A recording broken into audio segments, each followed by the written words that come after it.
safe streets, vibrant neighborhoods, successful business and commerce. These are things that make a healthy community. We are a diverse community, rural, suburban, urban, a multitude of languages and ethnicities, ages and experiences. We are a collaborative community. Public-private partnerships make us a model community that others want to follow. It is what makes us unique. It is what makes us strong. The employees of Kent County reflect our diversity and seek to serve our communities. People in this county, in this area, we wrap our arms around each other. We come together to collaborate, to solve problems. We're all working for the good of the whole. And I think that's wonderful. And you can see it. You can see it as you drive around Kent County. Our impact starts the day a baby is born and a birth certificate is issued, to protecting children from deadly diseases through vaccination, to the public safety and justice provided by law enforcement and the courts, to offering veterans services and caring for the elderly. Every day we work to keep our communities robust. I think if you are somebody who's interested in serving your community, in building a strong knowledge base and a good group of people to work with, then the county is one of your best employment opportunities out there. It's been completely rewarding in every way I could possibly explain for 26 years, and I feel like I grow every single day still today. Leading these dedicated employees, our 19-member Board of Commissioners and our County Administrator Controller, along with our elected officials and appointed department directors, placing emphasis on civic involvement, quality housing, vibrant neighborhoods, and strong, solid infrastructure to allow businesses to thrive. Professional, dedicated, collaborative, and innovative. Behind the scenes, collaboration between foundations, charitable organizations, nonprofits, for-profit businesses, public sector demonstrated through the county, the city of Grand Rapids, the townships, all the cities and the villages in our area.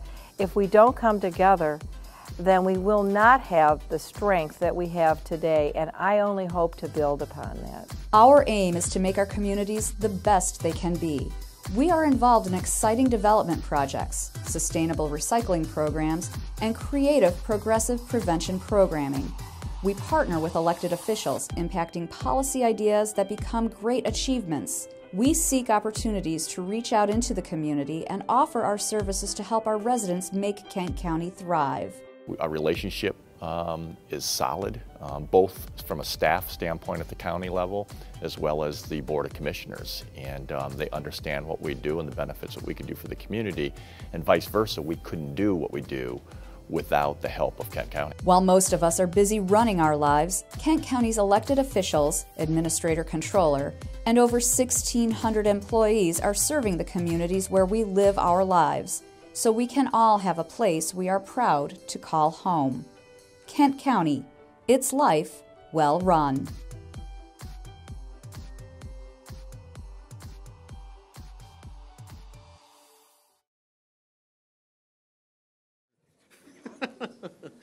All right, let's call our meeting to order this morning. This is the Kent County Board of Commissioners meeting. Today is Thursday, June 28th, 2018. The time is 8:30 a.m. We'll begin this morning with roll call. Good morning, Commissioners Baum. Here. Antoine. Here. Morgan. Jones. Here. Vice Chair Bolter. Here. Steck. Here. Onstein. Here. Voorhees. Present. Coleman. Here. Breedy. Here. Mast. Here. Melton. Present. Hennessy. Here. Talon. Here. Volkowski. Present. Womack. Horndike. Present. Skaggs. Here. Chair Salfeld. Here. Mr. Chair, you have 17 members present, 2 absent. You have a quorum. Thank you. We will next move to agenda item 3 and 4, and I will call on Commissioner Bolter to lead us in an invocation and the Pledge of Allegiance. Please stand. Good morning. Well, when you're asked to do this, sometimes you Google to find some words of inspiration. So this is not a prayer to start out, but I did find this, and I thought it was a pretty good quote. Live simply, love generously, care deeply, speak kindly, and leave the rest to God. Ronald Reagan. Let's bow our heads. Dear God, we thank you for all our blessings. We ask that you help us to see the good in each other, help us to find common ground in areas that unite us. Guide us to make good decisions on behalf of our constituents, and watch over all those who put their lives on the line to protect us each day. May we all serve with calm minds and sincere hearts. Amen. Amen. Pledge allegiance to the flag of the United States of America and to the republic for which it stands, one nation, under God, indivisible, with liberty and justice for all.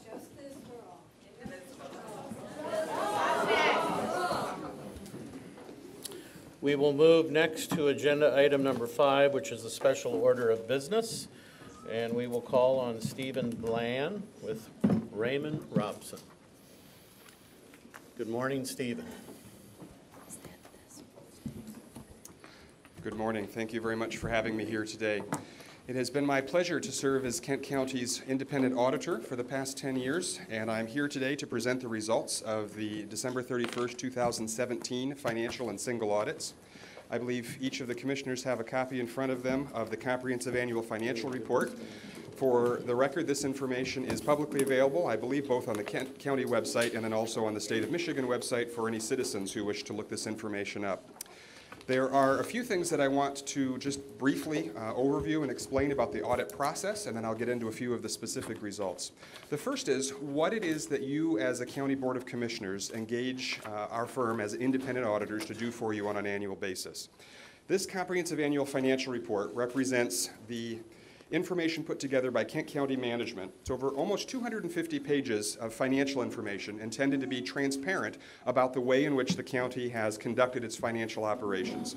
It contains all of the required financial data that the state of Michigan mandates all local governments to include, and a good bit of voluntary data that the county has put in to take this beyond being just a set of basic financial statements and make it a comprehensive annual financial report. There is 10 years of trend data in here. There's information on budget and actual results, and there's a great overview at the beginning, a transmittal letter for management and management's discussion and analysis about the results of financial information. At 250 pages, I don't really expect any one person to want to read all of it, but there's something in there for everyone, depending on what you care most about, how the county uses your citizens' resources. This report covers it all. And out of those 250 pages, there's really only 1 or 2 pieces of paper in there that are our responsibility as auditors, and that's the independent auditor's opinion.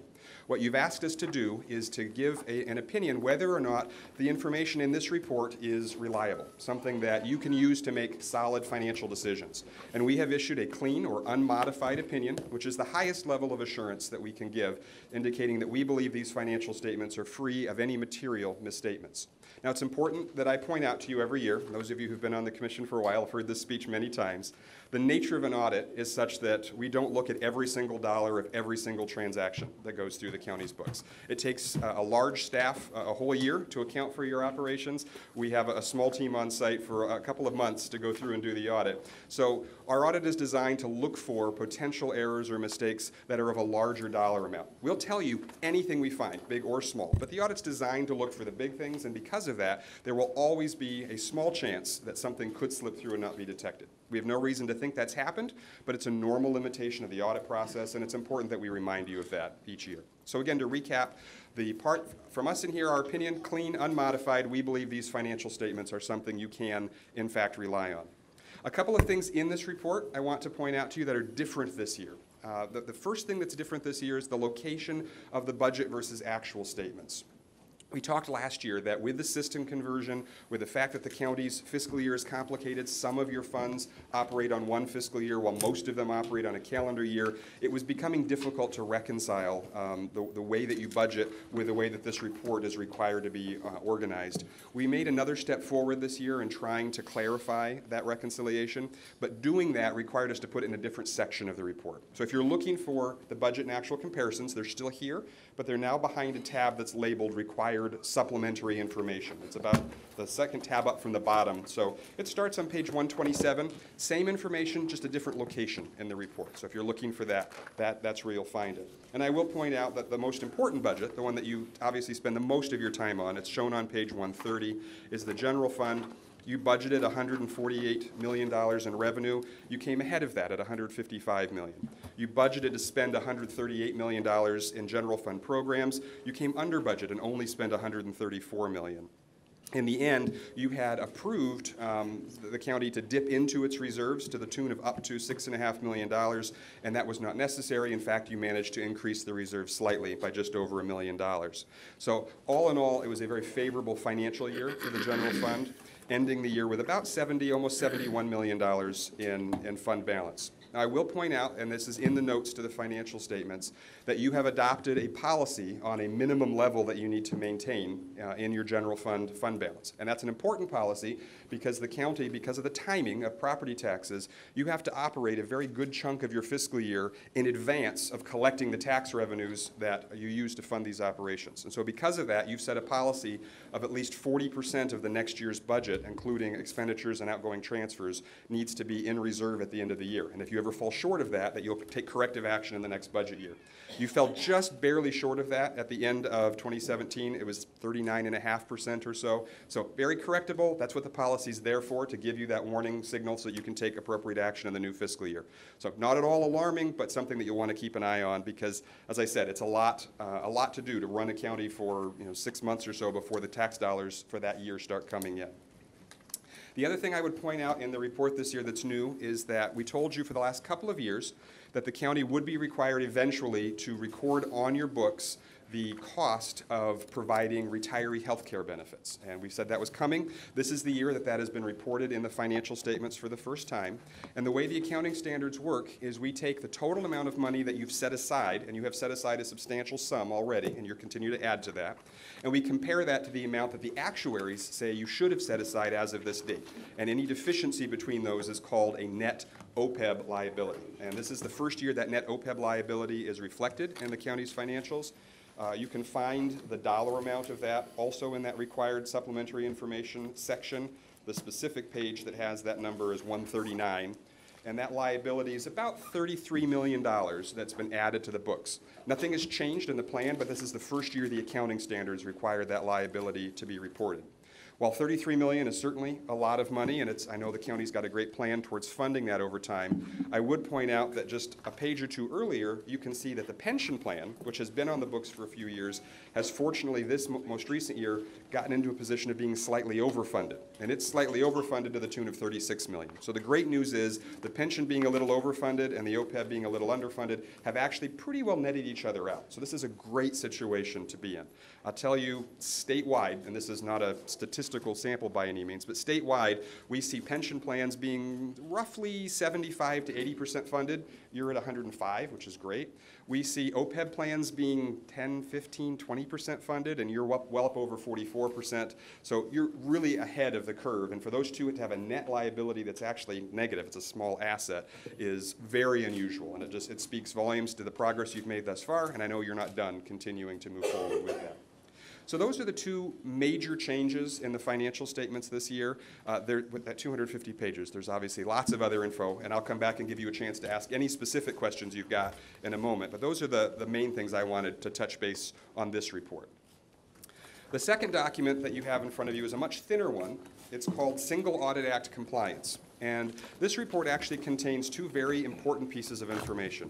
The first is, did we as auditors find anything in the way that the county keeps its books and records? Looking not at the results, but at the process behind the results. Did anything come to our attention that we think represents a material weakness, meaning a problem that really needs to have corrective action taken, or a smaller item we call a significant deficiency, which is smaller than material, but still important enough to require action?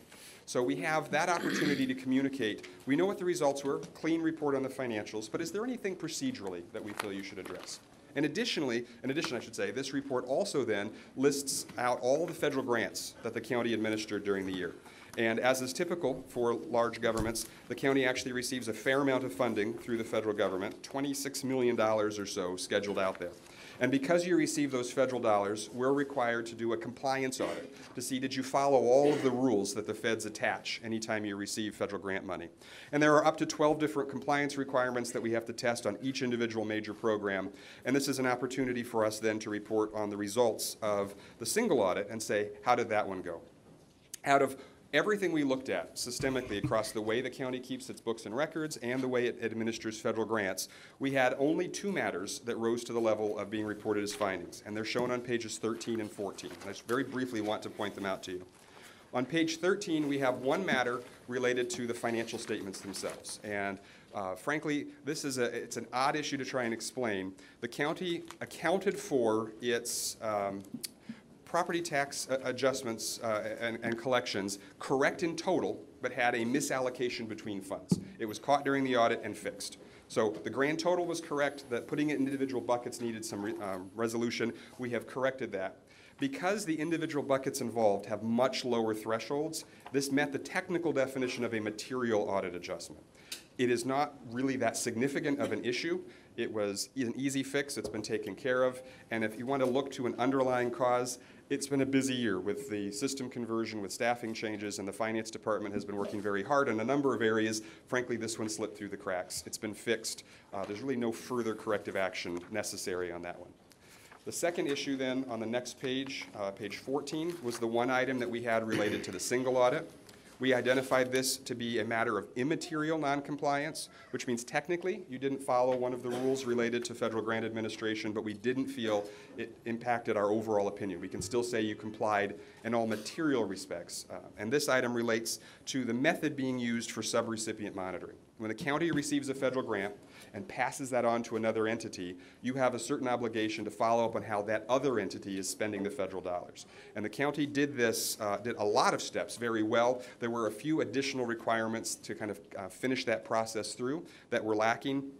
And we have recommended some enhancements to that subrecipient monitoring. Frankly, the fact that you're doing subrecipient monitoring at all puts you ahead of many entities that are in this situation, but there are still some additional action steps, and they're laid out in our report here, and we're confident that management can take the necessary steps in the next year.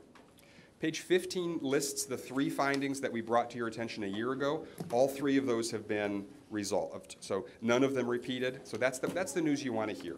Every year the audit's going to probably find something. This is too large and too complex of an organization to hope to get absolutely everything perfect.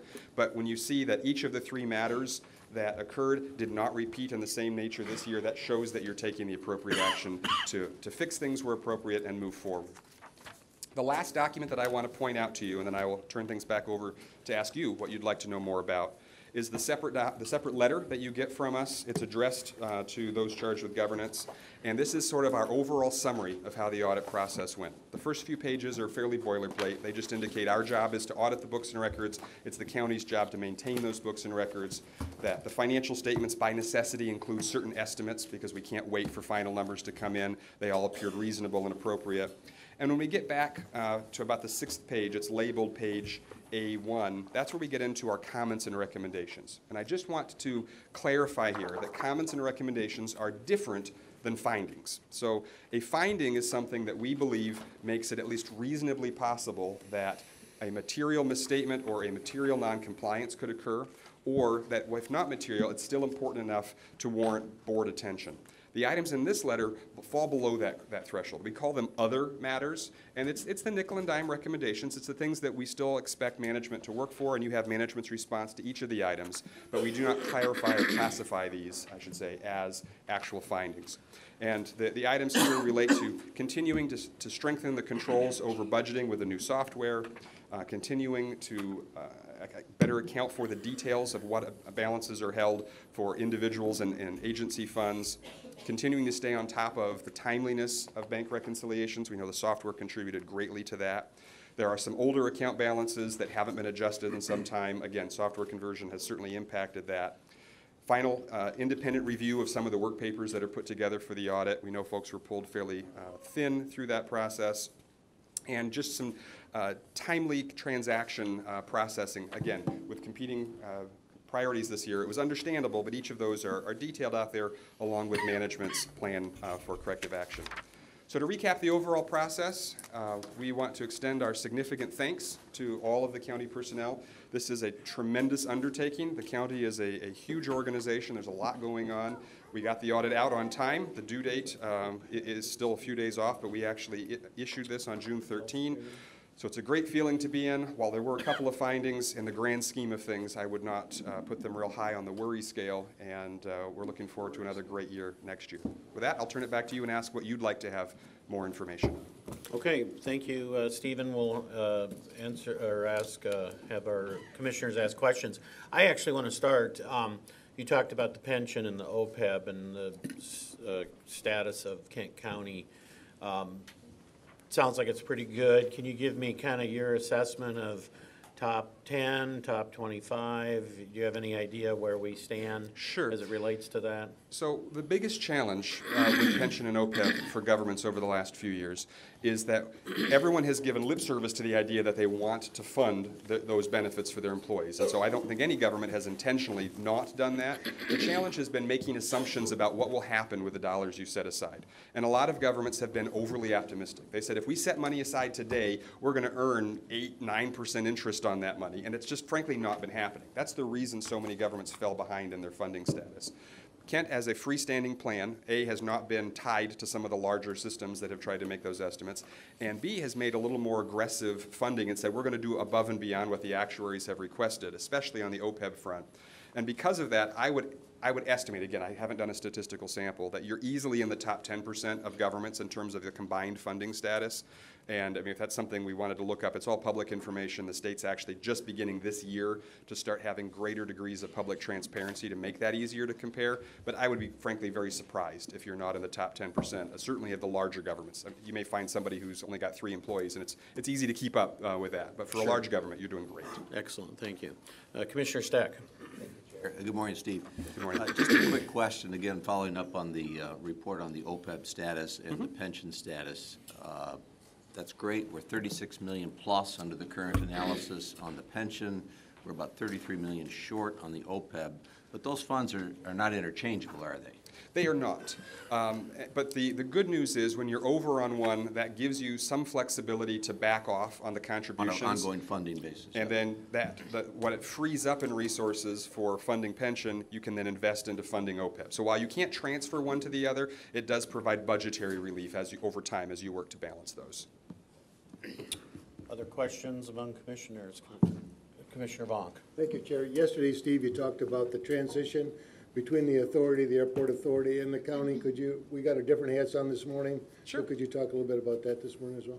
Absolutely. So what we were talking about yesterday at the airport authority was that was their first full fiscal year being separate from the county. And so the same is true here from the county. If your first full year of not having airport operations in the financial statements. So the airport authority is reported in here as a component unit. It shows up in a different spot in the financials than it used to, although we talked about that last year, so it's not technically a change from the prior year. Most of my comments yesterday were about the improvements that the airport has made as they have gotten onto their own systems, and frankly, the airport had relied fairly heavily on the infrastructure of the county's very strong financial systems. And so a year ago, we had reported to the airport that they had some deficiencies to make up, and they have made that progress during the last year on their own, kind of building up their own systems to replicate the benefit they were getting from the county. So to the extent that the county continues to be financially accountable and has a relationship with the authority, it should be good news to you. And I do want to point out that the very last paragraph in our list of comments and recommendations, I didn't say it before, but it is just a reminder that there are separate letters like this for each of the standalone audits that are done for the county's various agencies, including the pension and the VEBA. And so if you're interested in seeing our separate comments that were issued for those organizations, all of those are also publicly available to you as well. Was there anything else, Commissioner, that you wanted to cover? Good. Okay. Thank you. Yes. Commissioner Hennessy. When the reporting requirements changed for the pension claims and health care, we had several years notice. I understand that there's a lot of financial changes still taking place. I was at one of our nonprofit boards and heard about finance changes that will be coming down the pipe and reporting in a couple of years. And that was specific, and I don't know if that will affect us at all. It was specifically where like government grants or monies would then be reported as contributions in the future.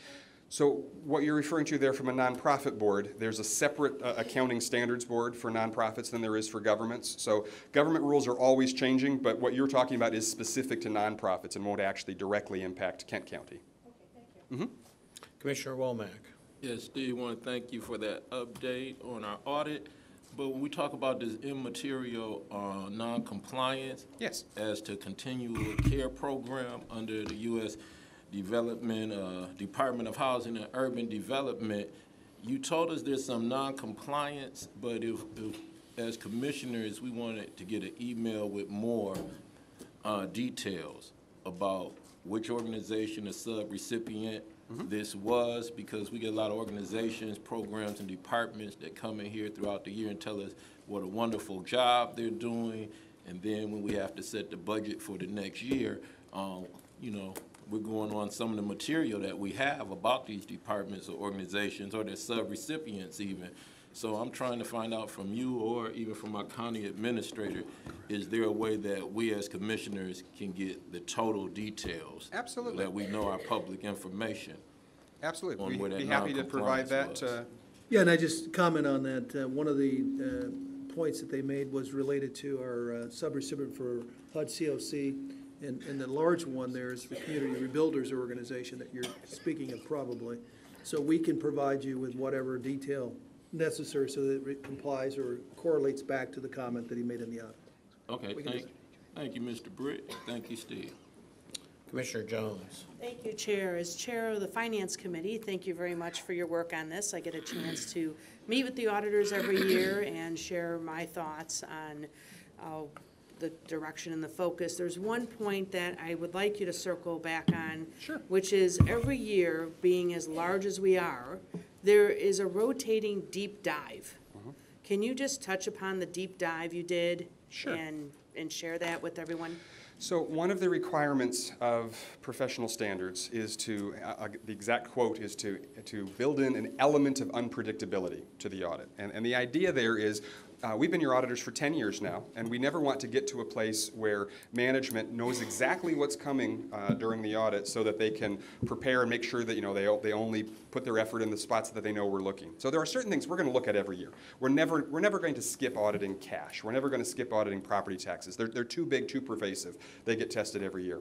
A lot of smaller areas, smaller departments that may not have a material impact on the overall financial statements get tested on a rotating basis. And we very intentionally do not share that rotation with management so that it is a surprise to them. Now, one of the things that definitely added to the ability to say this was an unpredictable audit from management's perspective was shifting responsibilities even within the finance department. Having new people in new roles who had never worked on areas definitely contributed to that. We also added some new team members. We have the same core team, but we added some new members to the audit team who approach things from a slightly different angle to try and identify that. So every year we do have that list of items, and I'm sorry I don't have with me the specific ones that were selected on this engagement. As you can imagine, I've been at a lot of counties in the last few weeks making presentations, and they're all blending together. But I can tell you that we absolutely did give some substantive thought to selecting 5 or 6 different areas that wouldn't have been tested as in-depth in the prior year and digging into those differently this year. And the results you have in front of you are inclusive of everything that we looked at and went into detail this year. Thank you. Mm-hmm. Any other questions by the commissioners? I'm not seeing any. Thank you very much, Stephen. All right. Thank you all very much. Okay, we move next to agenda item number 6, which is public comment. I know we have quite a few people here today, so welcome to Kent County. Public comment, we do follow rules in Kent County, and there's 2 ways we can proceed with public comment. One is 1 or 2 members, I know we have a group here that I think is together, is entitled to have 1 or 2 spokesmen come forward, and we'll allot you 15 minutes to address the commission at that time. Alternatively, you can have multiple people come forward. In that case, we would ask that we do require that you state your name, state your address. You would have 3 minutes. And I want to stress this, the rules state that we do not allow public comment that is unduly repetitious. So if that were the case, we would need to move on. you know, and the way to handle that is if somebody has said something and you agree with that, it's certainly fine to come forward, state your name, address, say that you concur with the prior speakers, but we just don't want to have the same thing stated over and over again per our rules. So I guess I would begin by asking the group, do you want to proceed with having 15 minutes and having 1 or 2 spokesmen, or would you like to have more people come forward? Okay, all right. So we will open the public comment by allowing people to come forward. Again, state your name or address. You have 3 minutes. You may proceed. 5 minutes. No, 3 minutes. Not what it says on the website. It's 3 minutes under our rules. You guys just took 15 minutes of the budget. It's not, that was not public comment, sir. 3 minutes, please come forward. Please. Yeah. Buenos dias, good morning. I'm the Reverend Justo Gonzalez II. I am the Southwest Area Minister for the United Church of Christ, which means that I provide and resource 48 United Church of Christ churches throughout the West Michigan area. I stand before you, 1, as a Latino, 2, as an American citizen, 3, as a pastor, dismayed at the reality that our country, at least the country that I've known for the last 57 years, seems to be very quickly disappearing before us. The forced separation and kidnapping of children on behalf of the government, whether instituted by ICE or Homeland Security, Border and Customs Patrol, is simply unacceptable. And we would like you to, and I understand it's a federal issue, but I also understand that you have a voice and power, and I need you to hear that nuestra comunidad, our community, cannot sit back and simply wait in your silence. We need people to speak up, to voice their concerns, and I also understand that the contract that you have with ICE, you really don't have much of an opportunity to review it and reaffirm it. It happens automatically.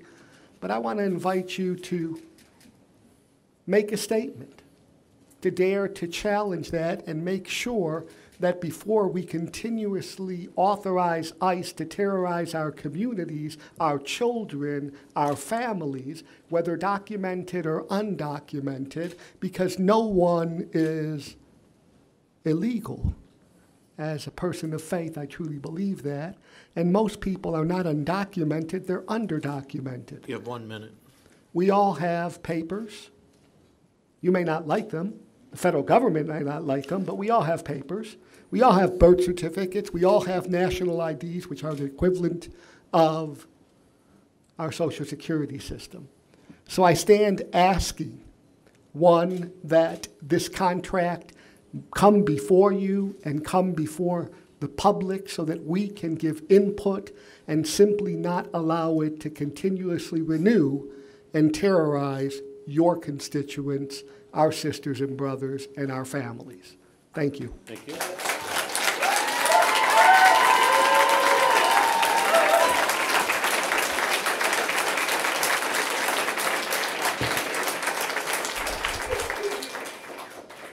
So I'm John Kennedy, and I apologize because I'm going to break the flow here, and it's not that I don't have views on this issue as well, but I'm here to talk about another agenda item that you have, which is the early childhood program, and I certainly wanted to have an opportunity to just express my support for that request to increase the millage. And our family is investing very heavily with Grand Rapids Public Schools. Mr. Kennedy, did you mind if I interrupt you? We have members Ma'am, please don't interrupt him during his public comment. We have here a bigger issue that Ma'am, please do not interrupt him with his comment.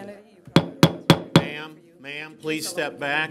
Okay, deputies, would you please remove this woman from the chambers? I know, I understand. Oh, that's not. Ma'am, we're going to follow orders. I'm going to tell you listen right now. It's only going to be a minute. It's only going to be 1 minute. All right.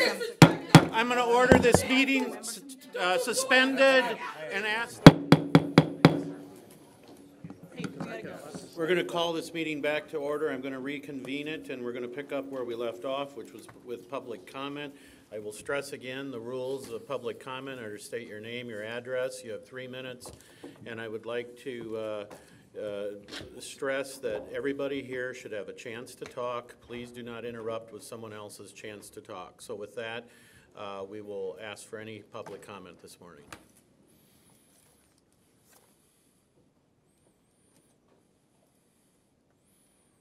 Good morning. Please state your name and address. My name is Hope Gerson. I live at 1947 Fruitwood Drive in Northwest Grand Rapids. And I'm here to speak for the people who left and for whom you guys refused, so many of you refused to listen and left without calling it into the meeting. You just left and refused because maybe they were a little bit impolite, or maybe they weren't following the rules for about a minute or two, and then you left and didn't listen. This contract with ICE that you've allowed to continue without public comment, without debate, is causing serious harm to our community in the whole county. Students, families, people that we all care about are being adversely affected. They're living in fear. They're being separated from their families because we're having a contract with ICE that we don't need to have. I listened to at the beginning of the meeting, the county is in good financial health. We don't need to have the money that's coming in from ICE. ICE is a federal agency. Our local government does not have to be involved in the work that they do. We need to stand for the lives of all the community members that are making our county so vibrant and so family-oriented. We need to make it so that everyone is able to feel safe. Right now, this contract with ICE is interfering with many people's ability to interact with local law enforcement and county law enforcement because they are afraid that they will be deported. And they're afraid that they will be stopped and racially profiled because ICE is so involved in the daily lives of people in this county. And I ask you to please reconsider this contract with ICE. Bring it up to a full debate of all the county commissioners. Go back and listen to the record of all the people that spoke that are being affected by this contract and bring it up to more public opinion. There were about 200 people in this room that were affected that you didn't listen to. Thank you. Thank you. Anyone else for public comment this morning? Here we come.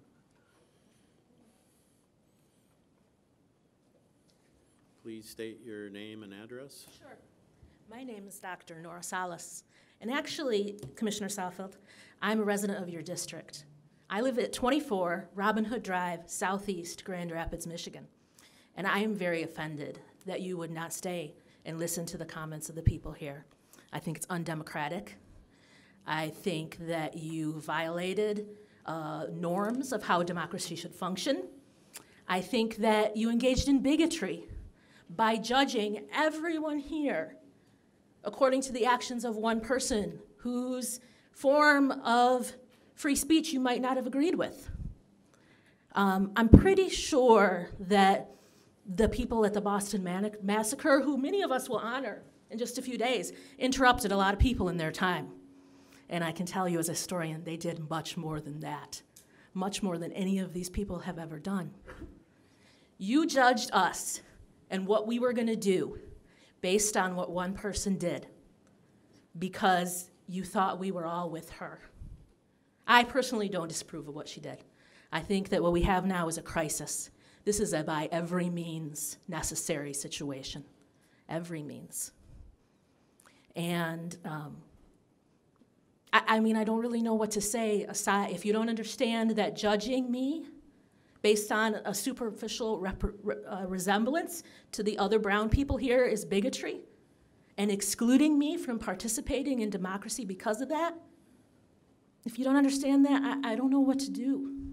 Except for, I will actually try to come back on July 12th because I had prepared a 5-minute speech, which is clearly what it says on the website that we're allowed. I'm hoping that we'll receive some sort of official communication about whether it's 3 minutes, whether it's 5 minutes, and I'm hoping that decision will be made in a democratic way with the participation of all of the commissioners here, and not by the whims of someone who couldn't sit and listen to people who disagree with them. They're always saying we should have civil conversation. It could have been a bunch of civil conversation. If it was too painful for you to sit here and listen to these people's pain, you should really consider what that means. You should look deep before it's too late. Thank you. Is there any other public comment this morning?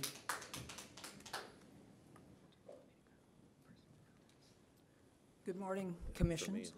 Would you please state your name and address? My name is Kathleen Underwood. I'm a former faculty member at a local university, and I live in East Grand Rapids. And I came this morning to support all of the things that other people said about how dismayed and upset I am that Kent County supports a facility like we do, and that we make money off the backs of people who are being separated from their families. But mostly, I want to second what Dr. Salas said in my absolute dismay and disappointment that elected officials chose to walk out of the room and not listen to the pain and anguish of constituents. It breaks my heart as we are trying to run and live in a democracy in this country to find out that people who gained my vote may or may not have stayed in the room to hear what people had to say. And I just hope that you're able to have a conversation about how much respect you will show to other groups who come in. And I know you have a busy agenda, but I wanted to get that across to you. Thank you. Thank you. Any other public comment this morning? Good morning. Please state your name and address. Luke Ahrens. I live at 7764 Sparta Avenue in Sparta, Michigan. I know many of you on the board here, both Republican and Democrat, and I just want to tell you, from my personal opinion, I do like the work that this board does. I don't think you hear it well enough. There are differing opinions and a lot of rhetoric going around in our country nowadays. I hear it every day. And I like the work that you're doing. I think every single one of you serve your constituents with respect and dignity. And it really, me on a personal level, it hurts when I hear kind of some of the rhetoric being said in this country. And I tell people on this phone all the day, for the record, I work for a political party here in the county. And if we work together, and I know we can work together, we can do this civilly, and we can solve issues, we can focus on what matters. And that's what this board has always done. You've done it with dignity. I don't think you hear it enough. I don't think you heard it enough today. And I want to just be one person up here to thank you for the work that you do, and not take the actions of some to think that we don't respect you or think that you're doing a fantastic job. So I wanted to say thank you. Thank you. Any other public comment this morning? I am not seeing any, so we will proceed with agenda item 7, which is the consent agenda, and I will call on Vice Chair Bolter. Thank you, Mr. Chair. I move the consent agenda for today's date. Support by Commissioner Breedy. Questions or comments on the consent agenda? I do not see any. This is a roll call vote. Madam Clerk. Thank you, Mr. Mr. Chair. On the motion to adopt the consent agenda, Commissioners Vonk. Yes. Antor. Yes. Morgan. Jones. Yes. Vice Chair Bolter. Yes. Commissioners Steck. Yes. Constein. Yes. Voorhees. Yes. Coleman. Yes. Reeve. Mast. Melton. Hennessy. Talon. Yes. Bulkowski. Yes. Womack. Yes. Thorndike. Yes. Yes. Chair Salfeld. Yes. Mr. Chair, you have 18 yeas, 0 nays. The motion passes. The consent agenda is adopted. Thank you. We will move to agenda item number 8. We have 2 resolutions, and for the first one, I will call on Commissioner Mast. Chair, I move Resolution 626-1846, which is a resolution coming from the Finance Committee to adopt, and I move that resolution as we have it before us. Support by Commissioner Brevy. We are going to allow questions on this. I thought first I might have Commissioner Steck provide a little background on this and then go into questions. And you can stay there if you want to. It's up to you. I don't have to look you in the eye when I say it. Right. Well, so this is the product of an extensive amount of work by a number of folks in responding to, I hesitate using the word crisis because we overuse that word nowadays, but a very challenging environment that we have in the behavioral health system in this region and in this county, including developments of difficult negotiations with the state Department of Health and Human Services in trying to find a structure that will allow us to move forward to preserve and maintain the public component of what goes on in that system, and as well to maintain the consistency of funding of services, to maintain the ability to provide what are in many cases critical services for our behavioral health need community. If we are unable to come up with this kind of solution, what we faced was a very likely disruption in the provision of services, a disruption in the continuity of some of our key providers, and I think that a number of us concluded that we also faced a very significant risk of disruption in service to consumers who essentially rely upon these services for their daily living. So a lot at stake. We explored lots of alternatives, and frankly, most of the alternative strategies that we looked at simply did not work for one reason or another. So this is the one that we ultimately concluded did have the capacity of providing enough stability to the system that would be acceptable to the state, acceptable to the CMHs and the PHP in this region, and allow us to move forward to complete fiscal year 2018. I won't go into detail as to where we're going in 2019 because all of the rules are going to change for fiscal year 2019. This is only for fiscal year 2018, which ends in September 30 of 2018, so only a few months from now. I did a fairly detailed presentation to the Finance Committee on the flow chart on how this works. I actually have a copy if anyone wants to see it, but I won't go through that in detail unless anyone has questions about that. And as well, we provided, and Council has not reviewed, the proposed contract, which is a multilateral contract which calls for contributions and participation by a number of institutions, including Kent County, Ottawa County, the CMH here in Kent County Network 180, the CMH in Ottawa County, some of the key foundations in this region, and a number of the key providers as well who are parts of this system. So it's a broad-based collection of individual entities that are coming together for purposes of providing this key risk management mechanism that we believe is the last strategy we have to maintain the continuity of this system going into the next year. Okay. Questions for, well, either Commissioner Steck or for staff on this item? Commissioner Jones. I have more of a comment just from the Finance Committee presentation. I think it's important to know that when it comes to the behavioral health, the alternative of not doing this is essentially facing the state taking over of the system. Is that correct, Commissioner Steck? That is what is directly at risk. The declaration was that the state would take it over unless we had a solution to stabilize the risk. So the impact on that, on our Kent County residents, is so significant that, given that situation, I'm in support of this. Commissioner Bukowski.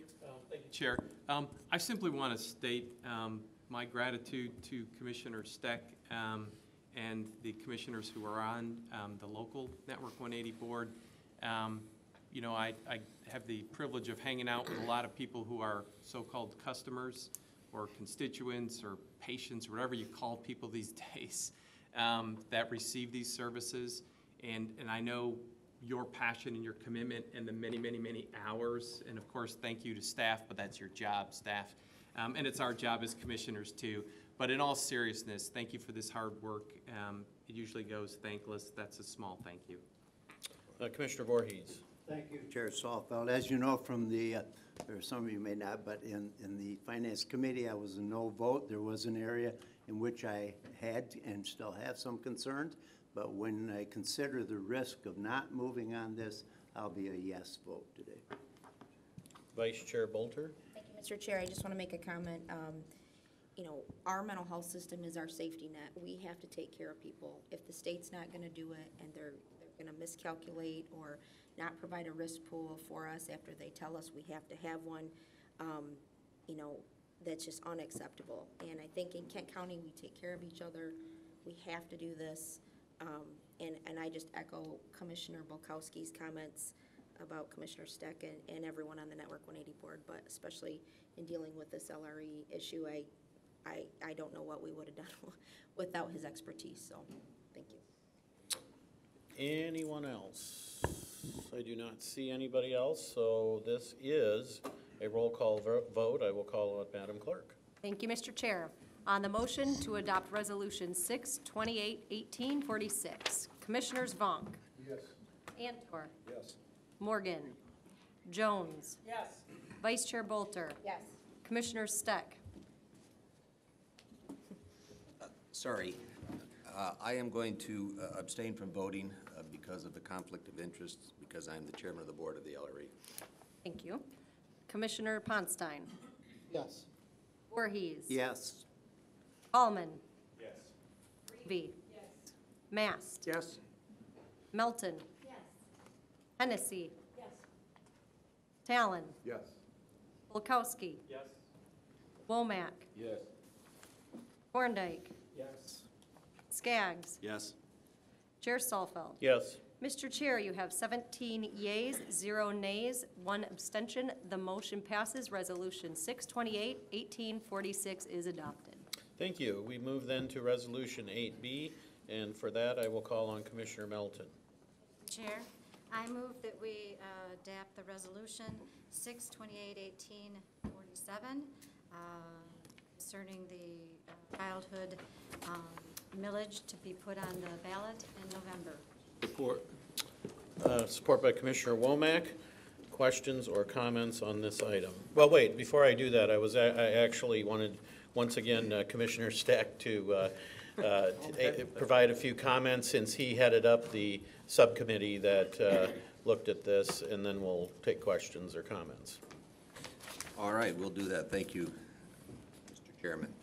So the subcommittee that was appointed, made up of Commissioners Skaggs, myself, Commissioner Breevy, and Commissioner Mast, convened. I believe we convened at least 6 times, as I recall, for purposes of evaluating this proposal that was submitted by First Steps.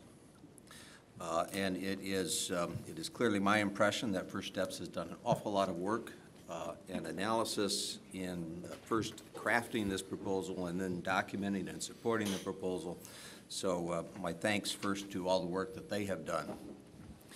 We also relied extensively on staff to further assist us in following up on lots of questions that the committee had, in exploring questions, following up on some of the research, on some of the history that this county has had in that regard. and some experience that they're able to identify around the country. So that was extremely helpful. And then, of course, the subcommittee members themselves.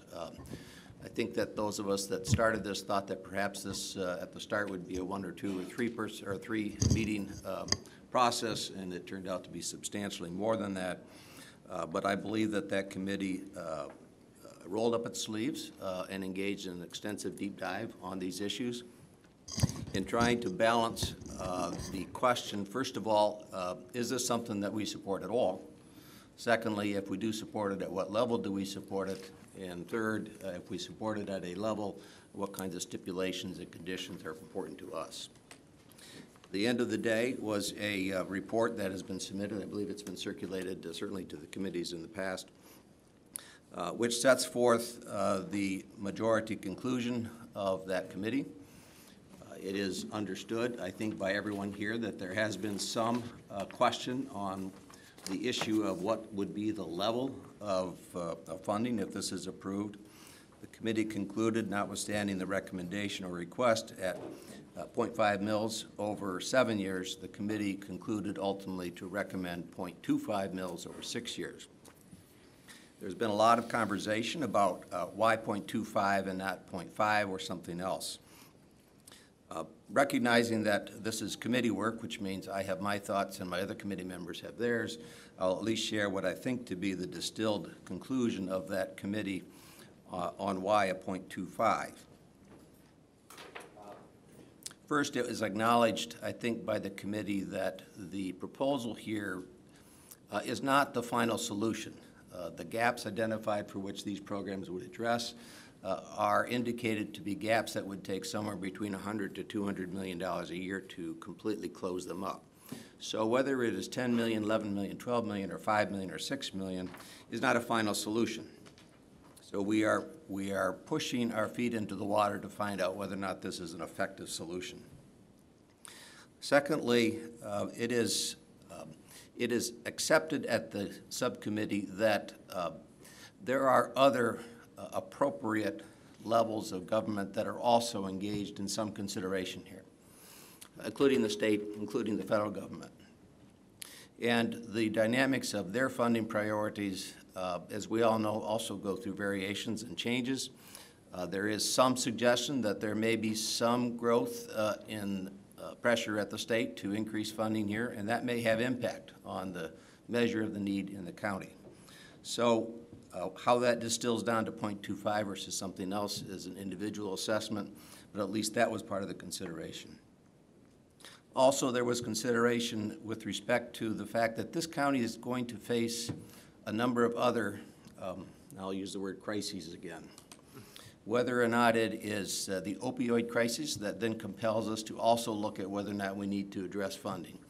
Whether it is the suicide crisis, and that might suggest it. Behavioral health, which we talked about a little while ago, whether or not that will begin to suggest we need to address some additional funding.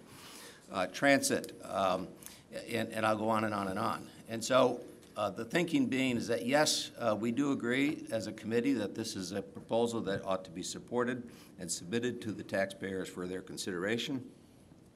But we can see where we sit a number of other key crises, challenges, demands that we'll have to balance as well over the course of the next few years. And I am very comfortable that when we engage in those, the intensity and the sincerity and the need will be just as compelling as this one. And so that moderated ultimately, I think, where the subcommittee suggested we would go at this point.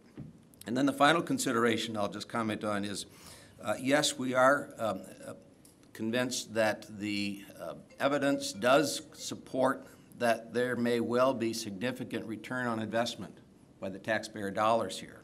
Investing into these programs suggests a return of somewhere between 100 and 1,300% in reducing taxpayer pressure in other programs.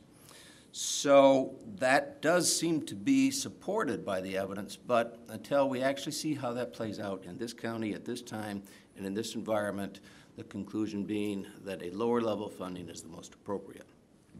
So yes, we do support it. Yes, we encourage the full board to send this on to the taxpayers, and we do so at a recommended level of 0.25 for a period of 6 years.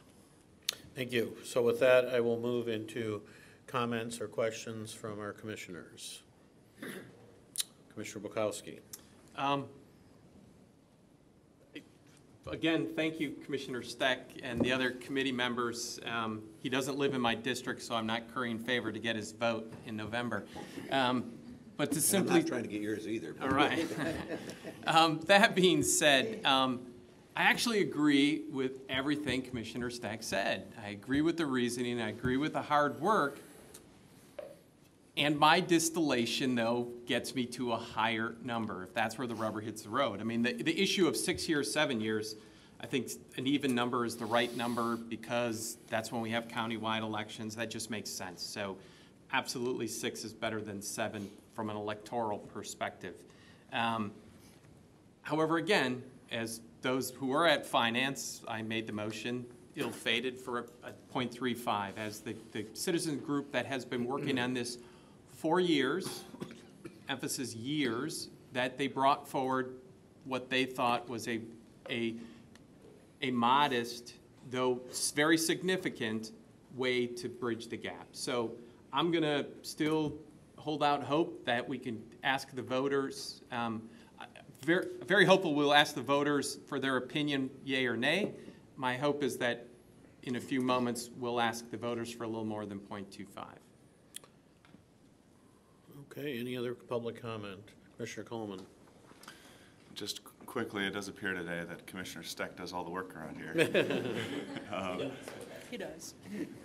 If anyone, I think most of you know my opinions on tax increases, and this one was a tough one for me. If you're interested in my opinion, the video's on Access Kent.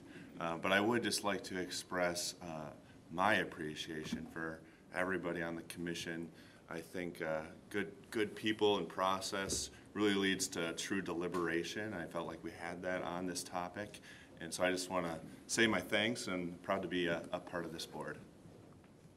Thank you. Any other comments? Commissioner Skaggs? So as a member of the subcommittee, I think I want to add a few things to what Commissioner Steck mentioned, especially the things on which we agree, which, as Commissioner Bulkowski mentioned, is everything in the report except for one number. So where do we agree? I think we agree that the First Steps group has made an overwhelming argument that there is a strong return on investment for intervening early in the 0 to 3 age group because it reduces referrals to Child Protective Services, incarceration rates, reliance on public assistance, improving educational outcomes, and workforce readiness, which, you know, most of which, if not all of which, are in the purview of the county. We've seen that from this whole big binder of stuff, from national reports, from the reports from our staff about the success of Bright Beginnings, and from numerous reports from other counties and municipalities that have done similar early childhood development programs. I think we also agreed that that this was a county level issue which we should be taking up, that it's not a function of the ISD, that they're focused on K through 12. I think the quote was, oversight of dedicated millage revenue should take place at the county level, in part because so much of this is about public health. I think a lot of people might have been taken down a difficult pathway when this was sort of originally branded as a early childhood education millage, when it really is an early childhood public health and development millage. And then lastly, although I'm perhaps not as optimistic as Commissioner Steck on the chances that the state will come through on anything close to the funding gap that we have, I think we both agree that we certainly hope that they will, and that at no rate that has ever been mentioned here would we be able to fill the whole gap. So that being said, I still would like to see us put this at a rate where we are listening to the best science, to the organization that brought this forward, and in their recommendation, 0.35 mils was the proper rate. I know that they have polling that shows that at 0.5 mils, this passes overwhelmingly, and I think that if you've seen, and hopefully you have, I'm sure it was in the packet. I didn't read the packet because I'd already read it several times over. But I believe that the memo of June 7th was in the packet that discussed that cutting the mill proposal in half will have a direct impact on our community's ability to fund services and programs that research shows would have the greatest impact to improve outcomes for children and families. So that we are going to be leaving an estimated 2 million by not taking it to 0.35, where we would really be able to see this organization and the organizations that whoever ends up being the fiduciary and the organizations to which it gives its grants to have a real ability to move the needle here. My greatest fear is that if we set this too low, that we have essentially set up this group for failure. And I don't want to see that happen. I don't think I hope that most of us don't want to see that happen. Because I think this is a county level ask, a county level duty. It's something that we've already done before, putting general fund money into it. We have set up the 0.35 amendment at both the subcommittee, Finance Standing Committee, and at the Legislative Standing Committee. And those were defeated.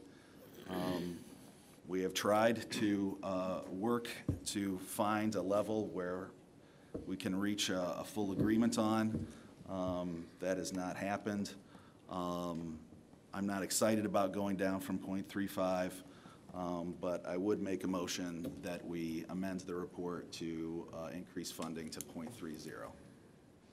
Support.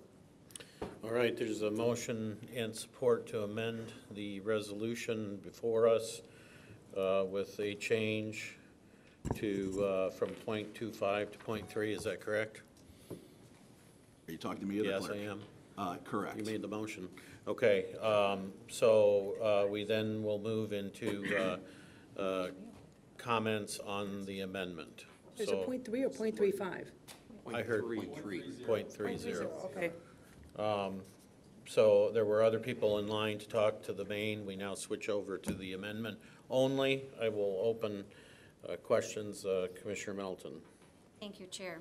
Mine kind of echoes the idea of increasing. Certainly, the Finance Committee has heard my thoughts, my opinions, and probably too much of my passion, and I spoke just briefly to the LHR group under public comment. Just a reminder and something that I hold very near to me as I have thought through this process, this idea very, very thoroughly.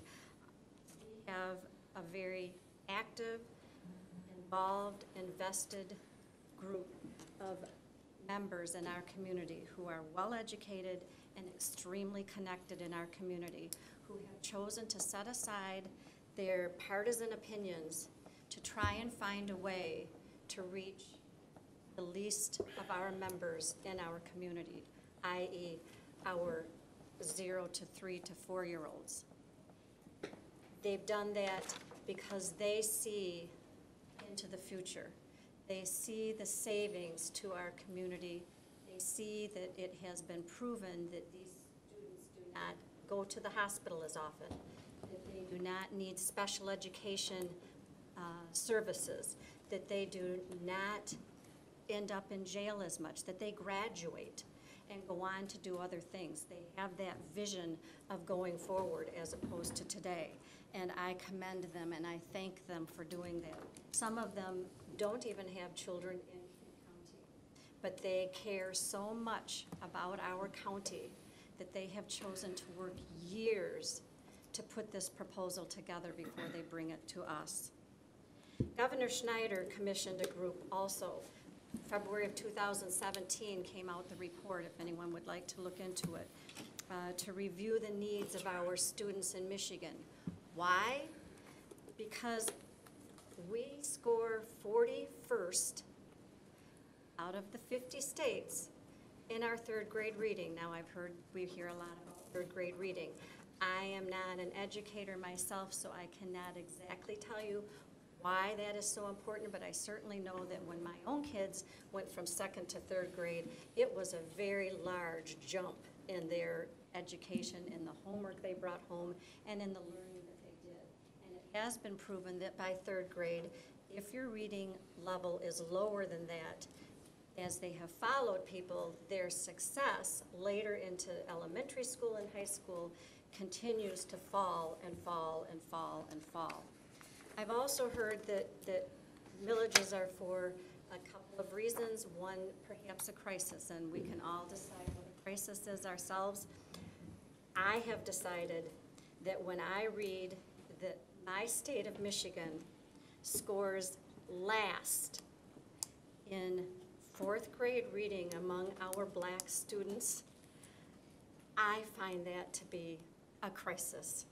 And I think that our 44,500 students, that this commissioned group has put together all of this information, well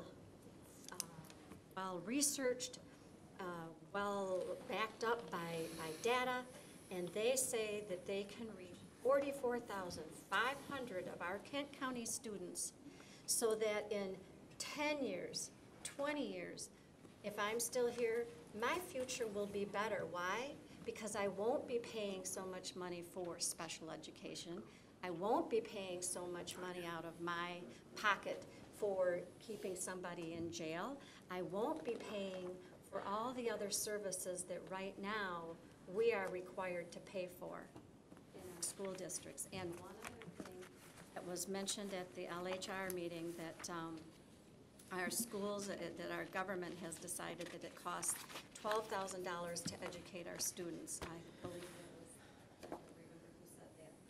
And that's probably a very good, fair number. There is not one school district in all of Kent County that sees over $8,300 per student. And only one school district sees that. And all the rest are somewhere between $6,900 and $7,300 that we use to educate our students. It's the east side of the state that sees the numbers up into the $11,000 and $12,000. So already we are decreased in our amount that we are using to educate our students. So please just think, 100 to 1,300%. This is the governor's report, by the way, not mine, not anyone else's. This is the report that Governor Schneider commissioned to be done. In our return over X number of years, and we are last among black readers in fourth grade in the entire United States. Again, if that's not a crisis, I don't know what is. Commissioner Talon.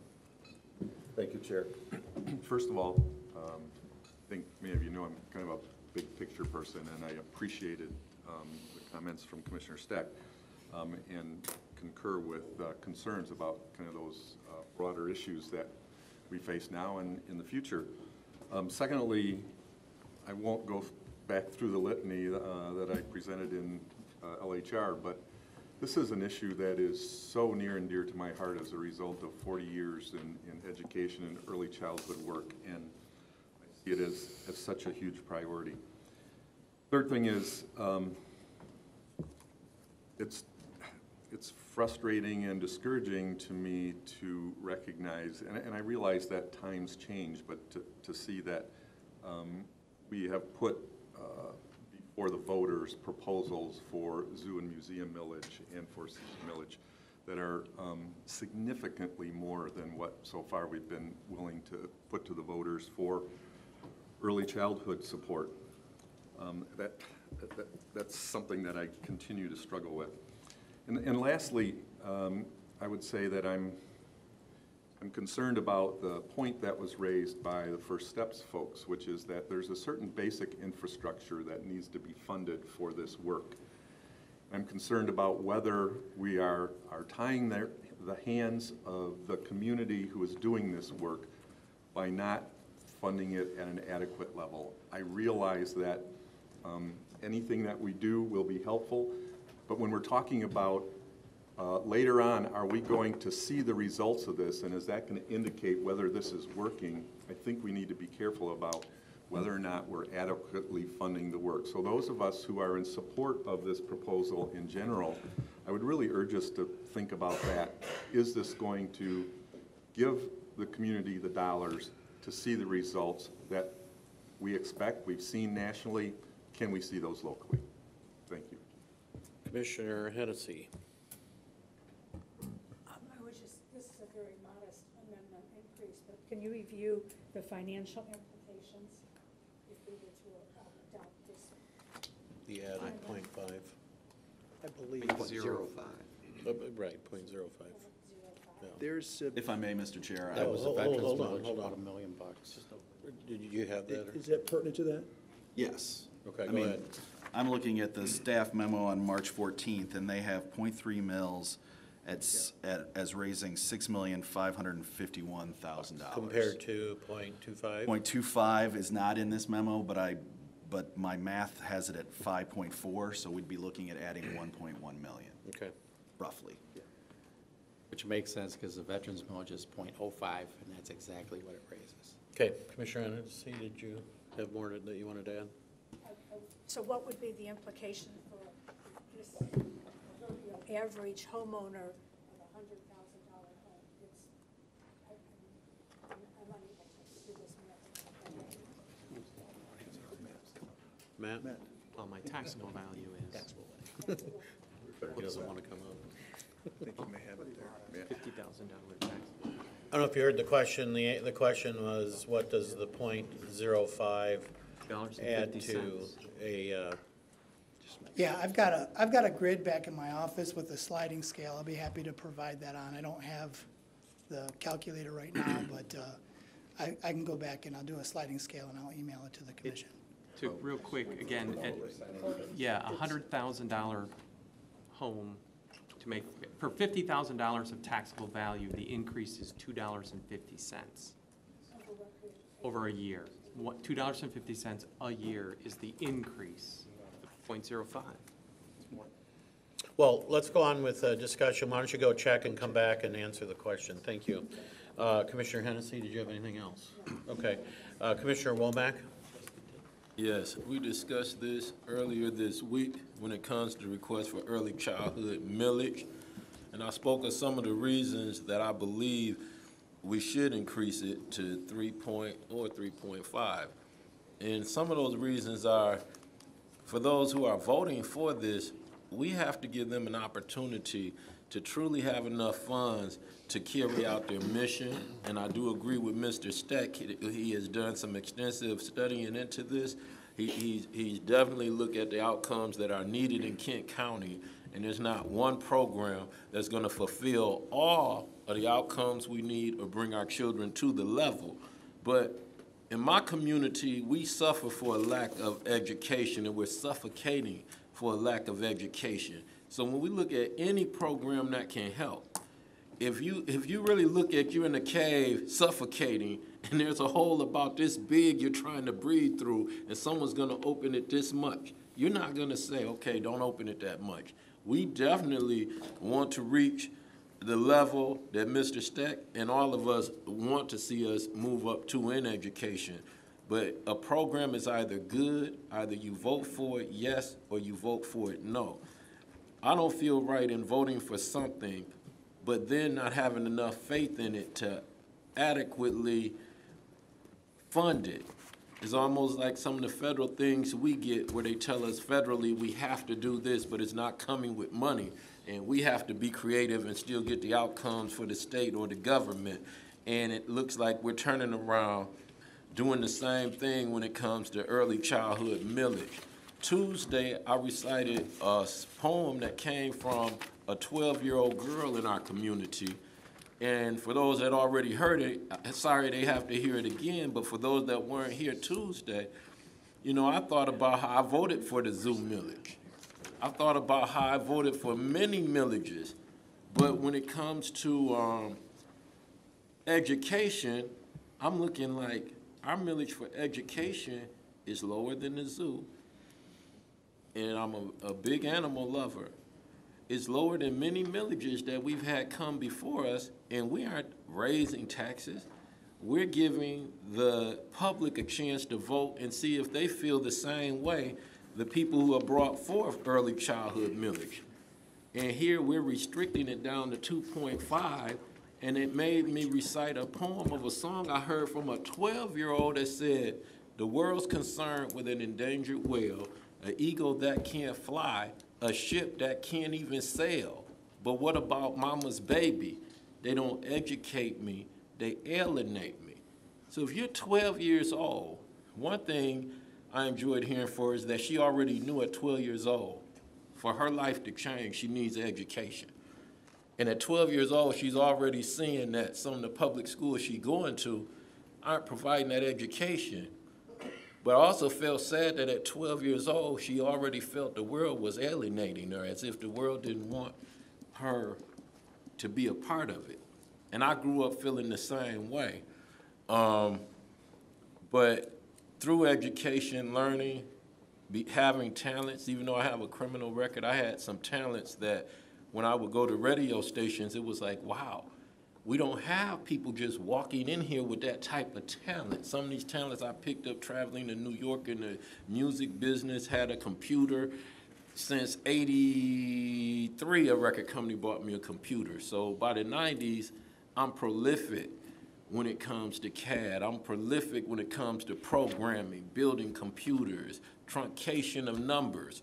And I'm like, I've got a job because of education, and there are people that want me to be a part of this world, that don't want to see me in a prison, that want to give me an opportunity, but I felt alienated.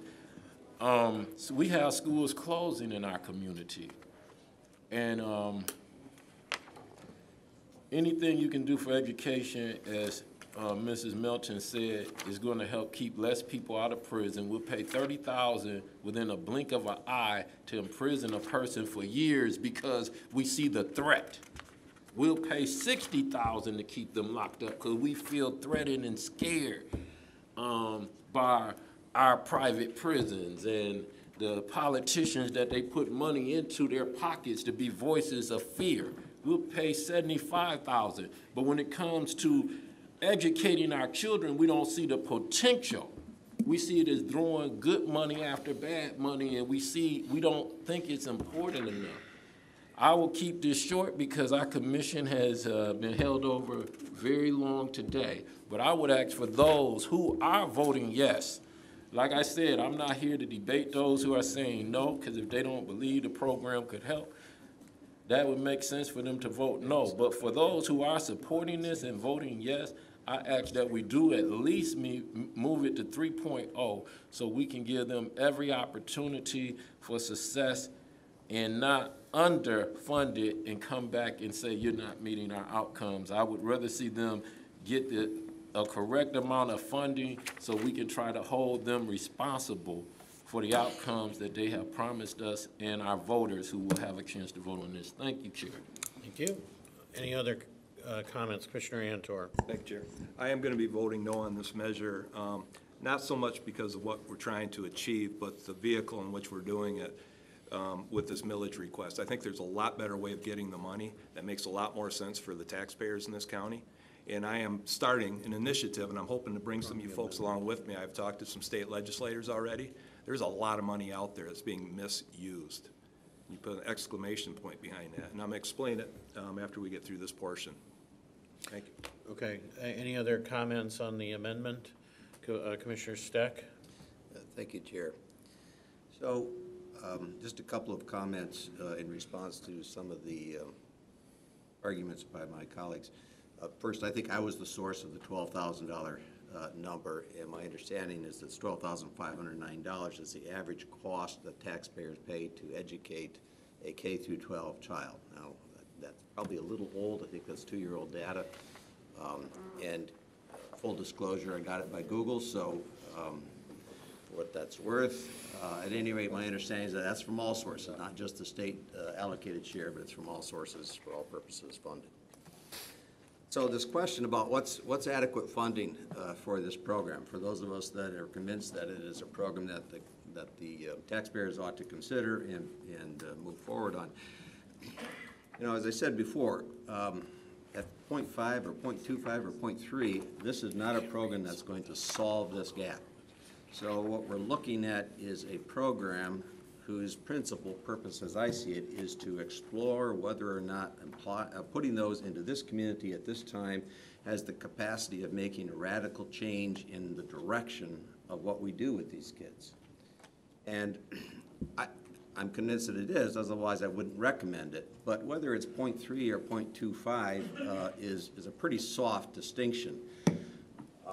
But you have to land somewhere. We landed at 0.25 because, frankly, I'm convinced that this group is fully capable of taking that level funding and having the kind of results that are indicated in the studies. I'm not particularly concerned that that's so underfunding or so strapping this initiative that they simply are not going to be able to get the job done. I have very little concern about that. And part of my evidence for that is we go back to what the county's engaged in already. What do we put $730,000 into at least some of these key programs with already documented results that show pretty substantial and measured return on investment, and that's with a relatively low investment. This amount at 0.25 is $5.4 or $5.5 million every year, so over 6 years you're at what, $60 million. I'm convinced that's a sufficient amount of money in order to demonstrate the effectiveness of this program, these programs, and the capacity to be that game changer for the taxpayers that allows them an alternative way of tackling some of these key issues.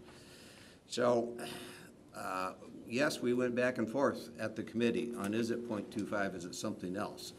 And without there being a definitive number that says it's absolutely right, this is where our common wisdom landed with respect to what's the appropriate number.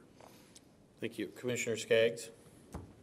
I should say 3 of the 4 members landed on this number. Sorry, Commissioner Skaggs. Fine. I'm only going to say that without speaking for other commissioners, I believe that there are 6 votes for this amendment. I would only urge my colleagues across the aisle who have already voted yes on this at 0.25 to see if they're willing to give an extra 1.1 million so that we have more children that we can impact. Bright Beginnings is having an impact. It's not having an impact on 44,000 children.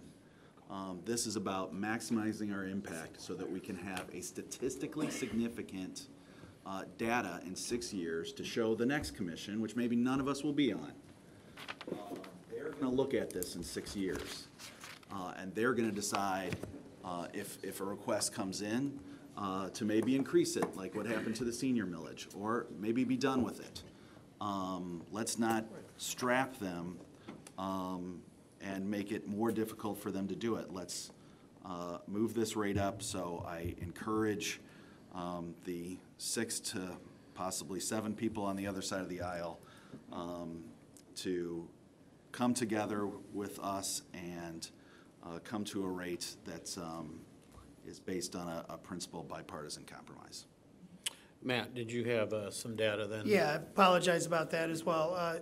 The impact to a home at 100,000 at 0.25 would be an increase of $12.50 per year, and at 0.3 would be $15 per year.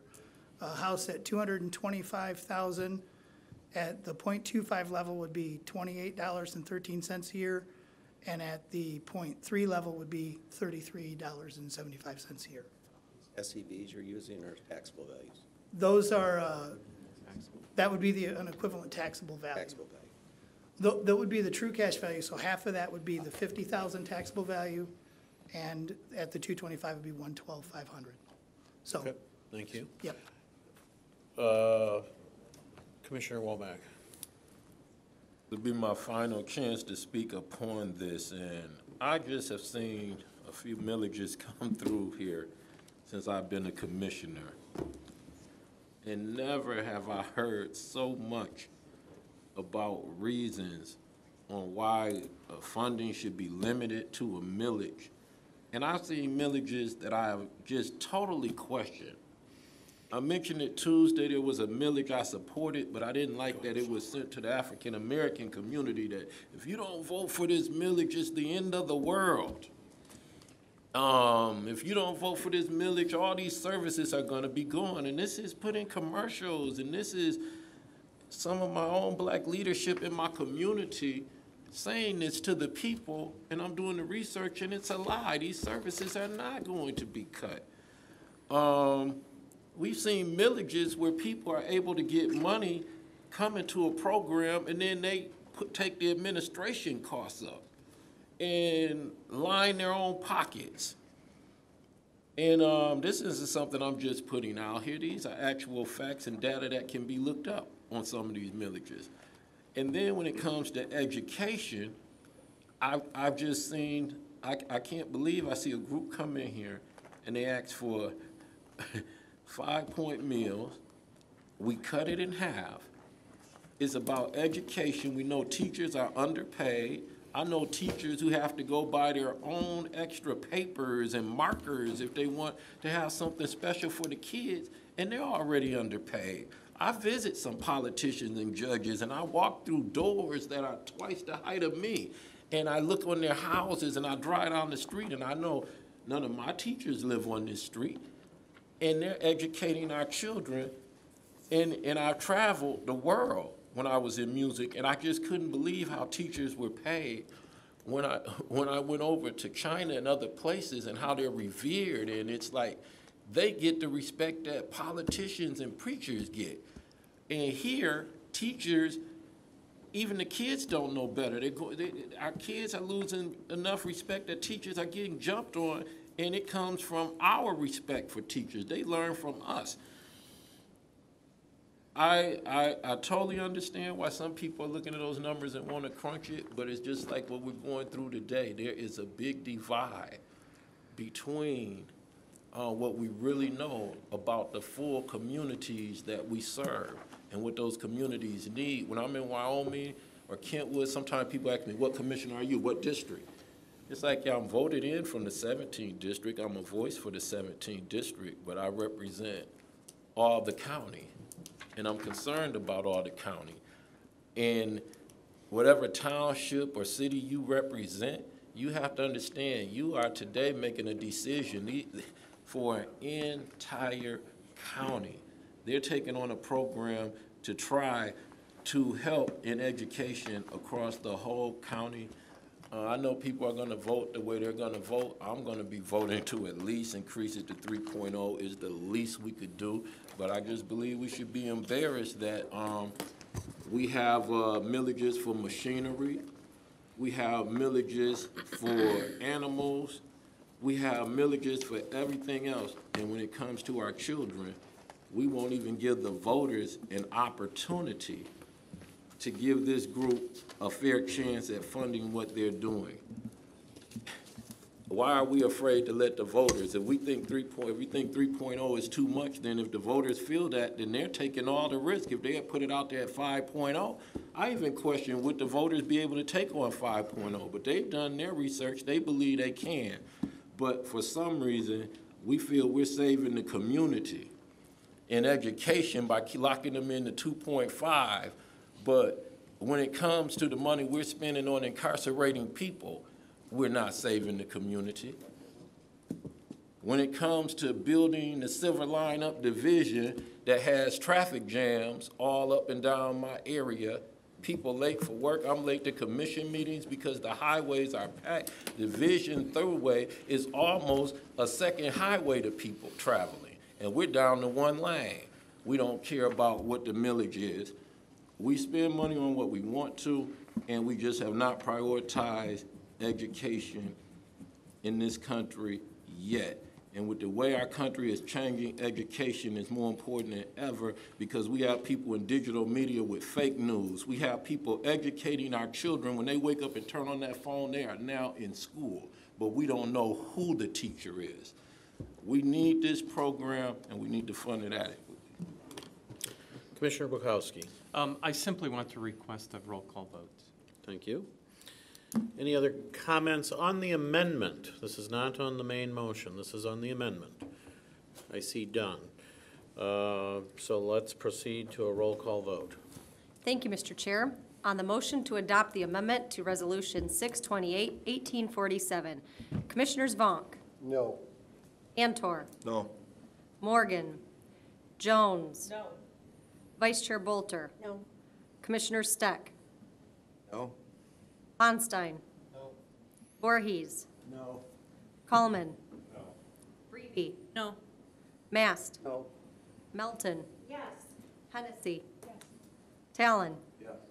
Bulkowski, Yes. Womack, Yes. Korndike, No. Skaggs. Yes. Chair Salfeld. No. Mr. Chair, you have 6 yeas, 12 nays. The motion fails. The amendment is not adopted. Okay, so with that, we go back to the main motion, which is the one to approve the millage at the .25 level. When we left off there, I was up to Commissioner Ponstein. Thank you, Chair Salfeld. I don't want to say everything I said at the legislative meeting. I think what I said can be heard on that. Also, I think my position's been pretty consistent, not just on this board, but in my 39 years as an elected official. There's been no bigger critic of how we spend money, taxpayer money, the shortcomings of the federal and the state government, and mandating things down to the local level, and not funding it properly. We don't have a problem with tax dollars. People pay plenty of tax dollars now. It's how we spend and how we prioritize those tax dollars. And we have a problem in education, and no one needs to lecture me on the importance of education. I was a school board member for 21 and a half years. But we have thrown money after money after money, but it's not a priority. The state will mandate things, and then they won't send the money. The feds will send money, mandate, but then it's not to cover everything. We've done enough outcomes. You know, I was hearing that if we spend more money on education, that the incarceration rates would go down. Something else is happening there, because I have not seen that big promise by funding more on the front end that it's gonna be making a difference at the other end. Something's wrong. The big thing is that we don't prioritize education, and it's not just K-12 or pre, it's from conception to death. Education is a lifelong earning. When that baby's in the womb, that's some of the most important years in the development of that individual. So we don't need to keep asking taxpayers for more money, because the people that can't afford are gonna be hit. They're being hit with targeted millages, seems like every year. We've gotta prioritize, not only in this country, but in this county, what that means. And we've gotta redo completely how we do it. By just doing the same old stuff with more money is not working. And that's why I oppose this. I appreciate all the work that First Steps has done. I appreciate all the work that Stan and his committee did, but we've got to take a different tack. What we're doing is not working. Throwing money, more money at it is not going to improve the outcomes that we desire. Thank you, Commissioner Antor. Thank you, Chair. First of all, I wanted to thank the committee that worked on this and all the folks in the private sector, including Lou Chamberlain. I had a conversation with Lou, and we disagreed a little bit. We had a very civil conversation. And it's because of the participation of some of those families and members that makes this really tough for me, because I have a lot of respect for your opinion. And if this was all something that we could get a good return on investment on, and we were sure of that, and all those things were in order, we knew this was going to work, I'd be all for it.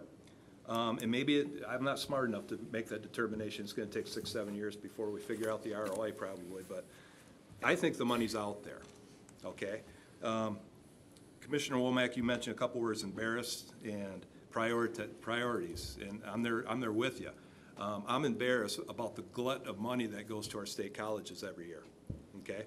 I won't mention them because I don't want to tick off everybody, but the top 3 right now are north of $1 billion. Just 3 state colleges.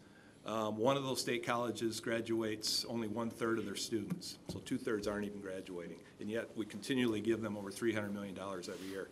Another college, because of our generosity or ignorance, I don't know which, has accumulated, I made a mistake last time. I said $10 billion in endowment money. It's actually $11 billion. Now think about that. $11 billion. That's $1.5 billion more than the state of Michigan operates under with their general fund, okay? It's incredible to me. We operate this entire county for less than $500 million.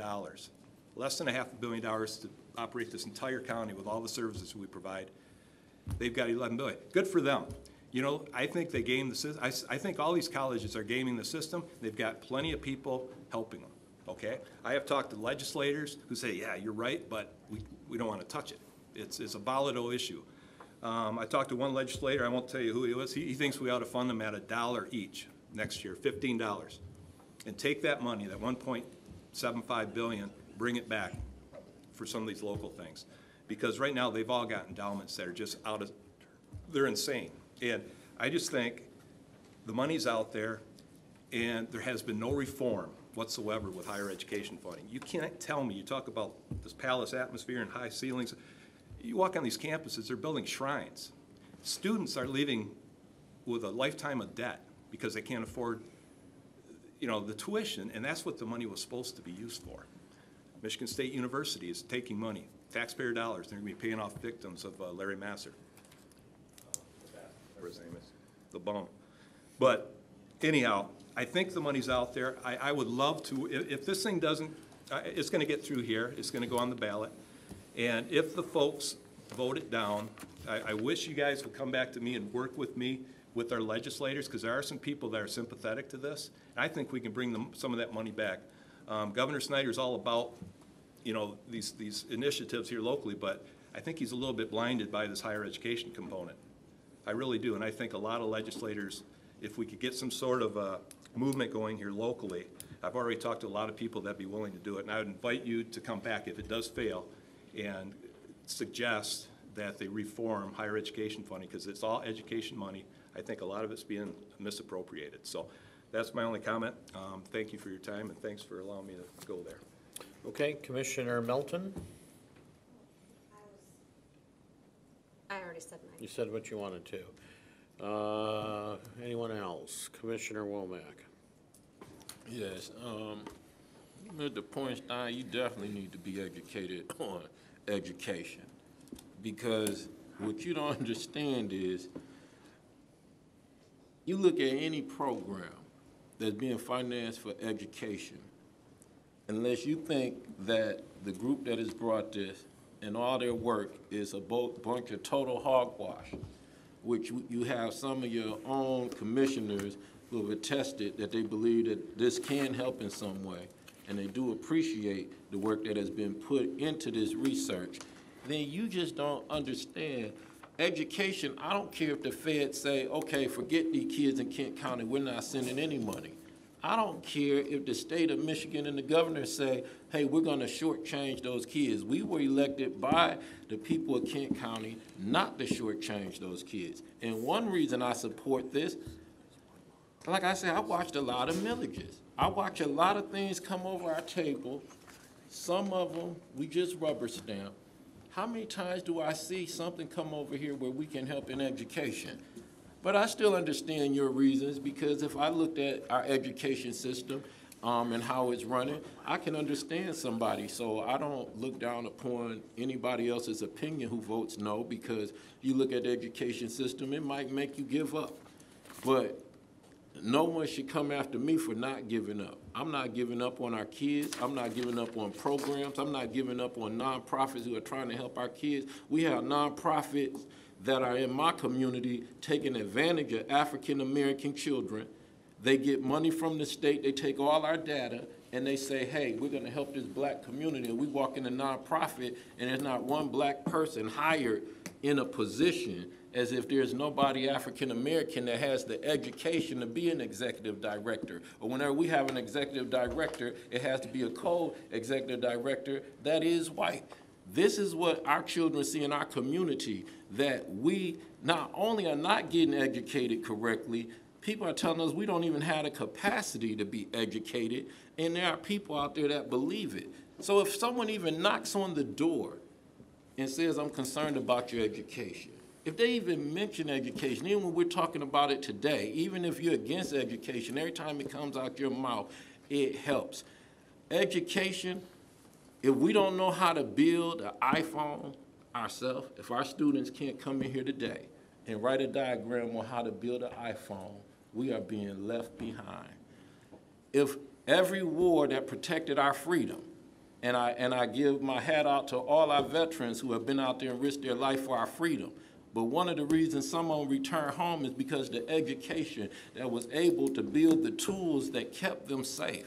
The education that now has stealth airplanes so we don't have to put so many people in front. These children are the ones who have to, these children are the ones who have to prepare us for the future.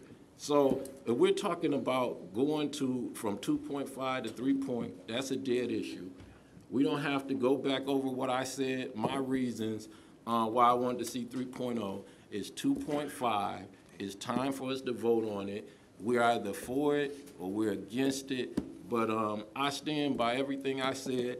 I respect every commissioner here. I don't believe a person here is a bigot. I don't believe any one of my colleagues is a racist.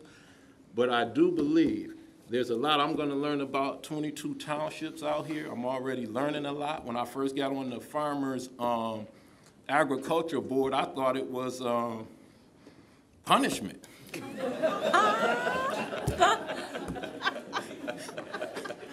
I'm from the inner city. I was like, why they put me on the Agriculture Board? But it's the best thing that happened to me because I learned how important our farmers are. And I learned that growing food in here in Michigan stops other states, farmers from exploiting us because we can grow 22 different types of food.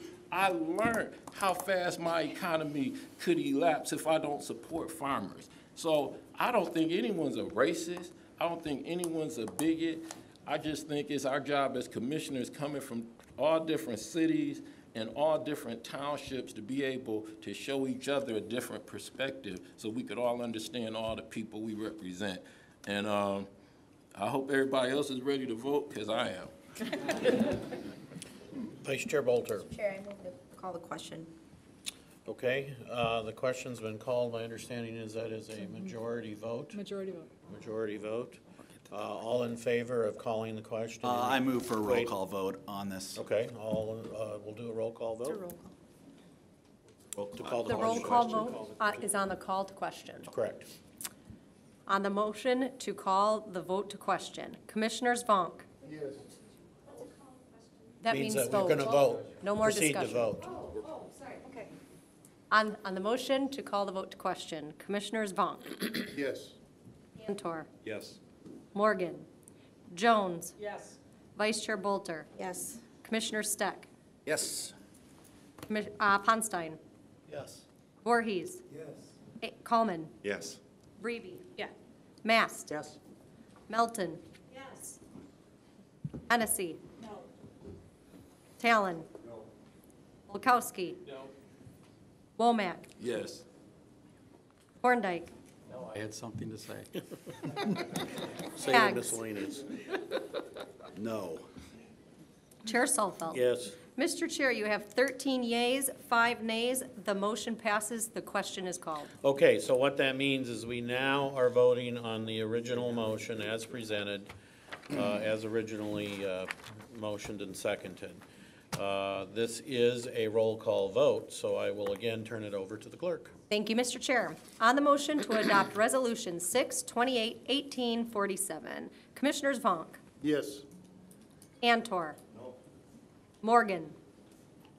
Jones. Yes. Vice Chair Bolter. No. Commissioner Steck. Yes. Ponstein. Voorhees. No. Coleman. Reevy. Yes. Mast. Yes. Melton. Yes. Hennessy. Yes. Talon. Bulkowski.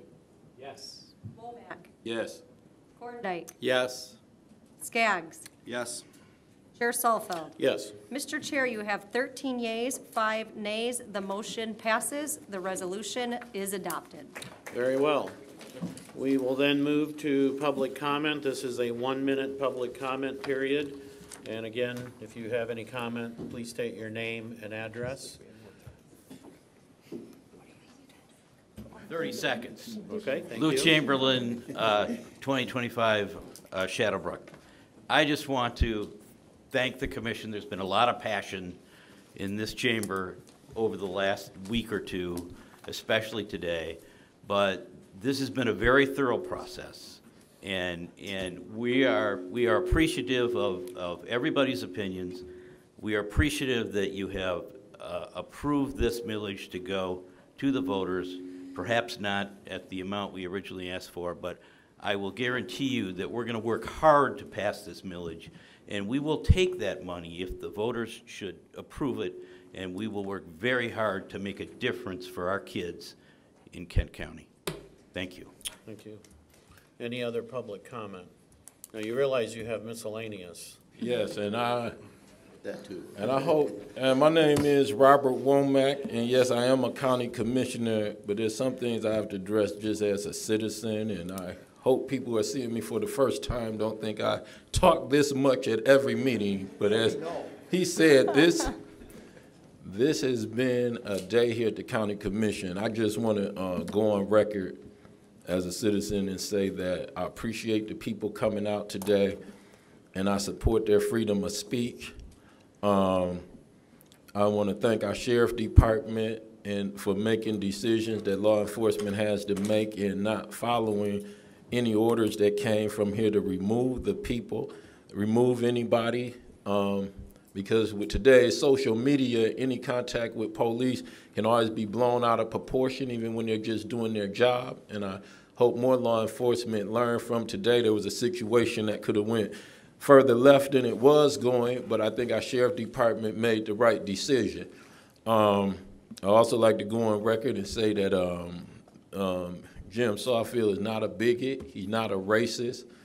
Our commission isn't usually used to dealing with that amount of people, so we have to learn as we go. I do believe our chair made a mistake, but I've made many mistakes along the way that he's helped correct me, and our administrator and other people on the board, we work with each other, and we either shine together or we fall together. So we can't be fighting amongst each other, but we do learn as we go. But I don't think his decision was made out of races. I think if it was 200 white people here and some got their chairs and came to the floor, I think some commissioners might not want to be on, plus video cameras was out, they may not want to be in conflict on cameras.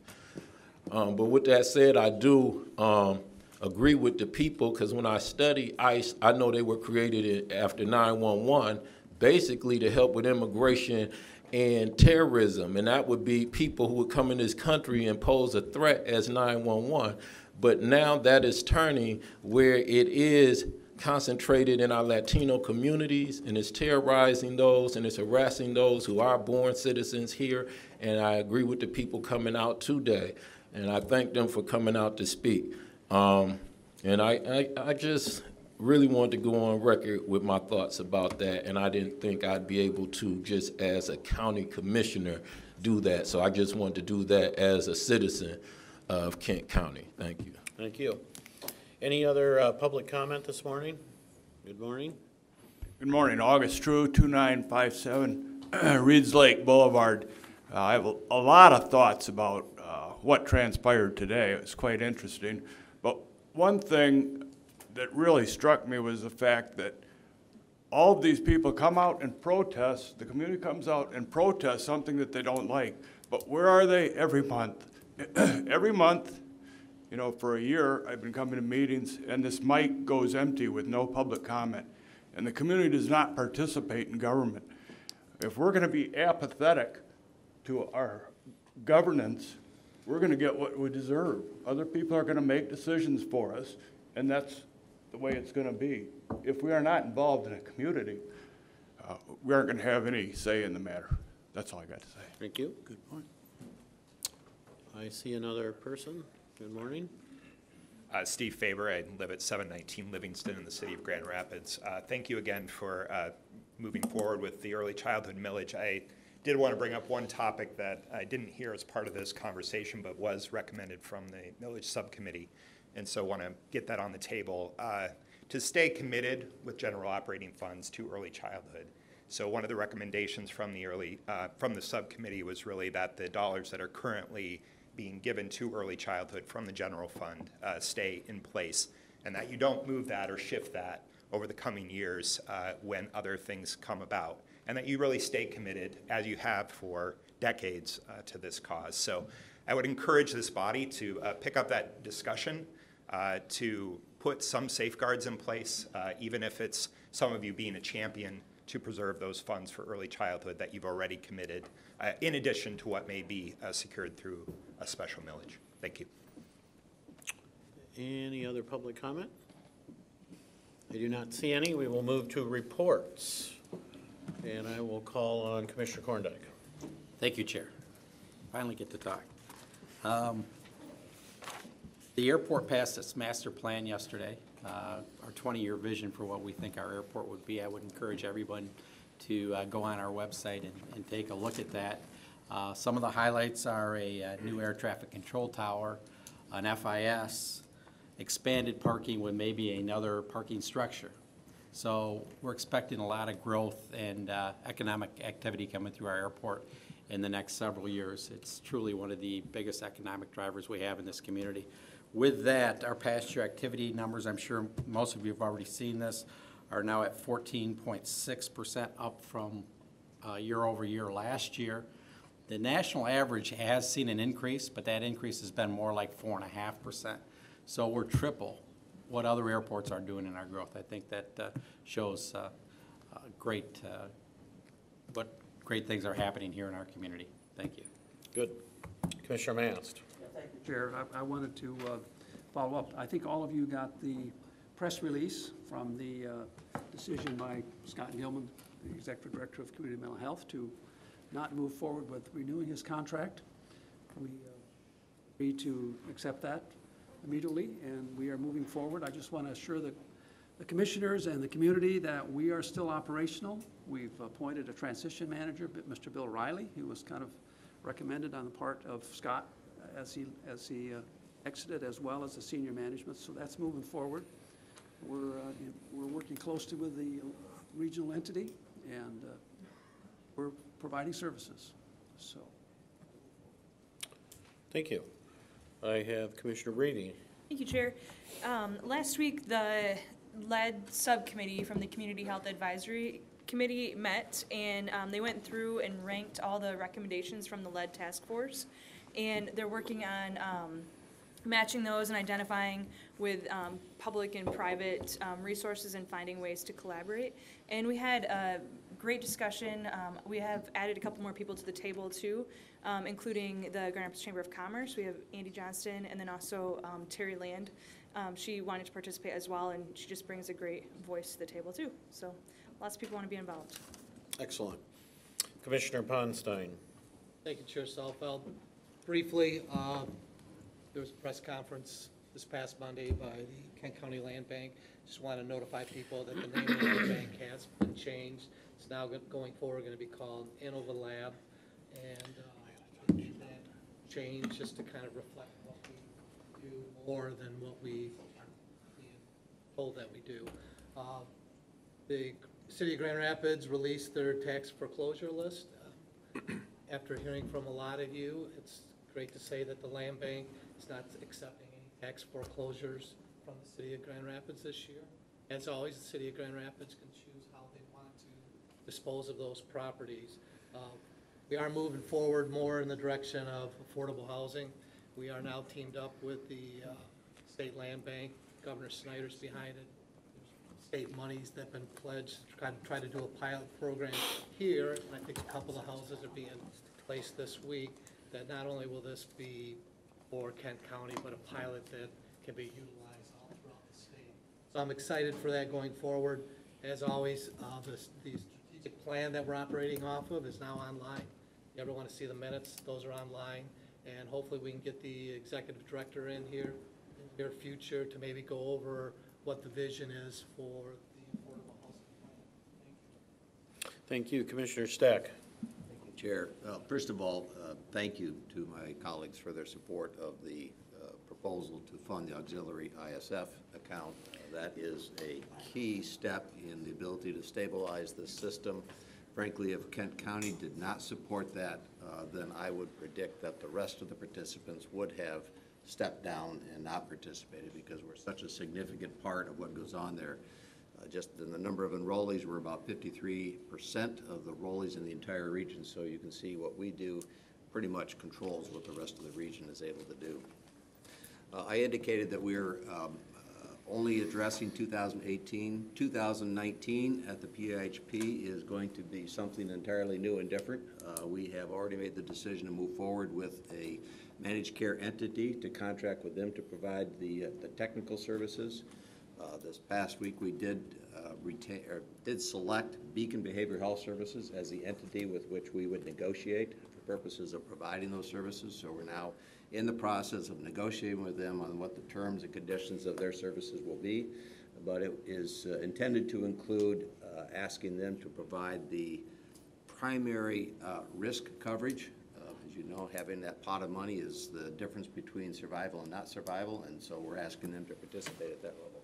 So, based upon our conversations with the state, this is probably the only initiative around the state that's exploring a new way of doing this right now, since the 298 programs are being put on hold for another year. So stay tuned on that. The other issue on that, we've worked with the Network 180 board in aggressively addressing the operating deficits at Network 180. We're going to continue to collaboratively work with them, the PHP, and some of our key providers. This is intended to be really a new way of addressing these key issues as they identify, and that is a collaborative way with our private sector providers as well as with the regional and the local level. Then the last thing is, for those of you who don't know, there is a crisis center task force that is underway to identify the most appropriate, effective way of developing a crisis center in this community. Commissioner Volter sits with me on that, along with Matthew Van Zetten, along with others from around the region to assist in identifying that. We are moving into the second phase of that. It's our hope that we'll have some more definitive recommendations over the course of the next few months, and look forward to coming back with a great solution for this community. Any other reports? Okay, I don't see any, so we will move to miscellaneous. I'll start with Commissioner Bulkowski. Thank you, Chair. I apologize for passing this out because you're all probably going to run out before you check your mailboxes. But in 2.5 weeks, 3 weeks, our annual ADA celebration at the Kentwood Library is happening. It's Monday, July 23rd, 5 to 7. And on the back side of the postcard, it shows all of our community partners, and I am proud to say you'll see the county seal, the only municipal seal on this flyer, because we partner a lot with the health department. Once again, showing Kent County knows how to hang out with people, collaborate, and get stuff done.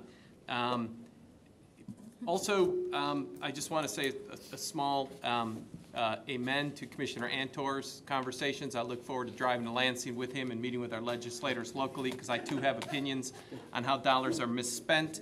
And with Commissioner Ponstein, that we, like the 911 surcharge, it's still illegal for us to know if they're not giving us all the money voters want us to get.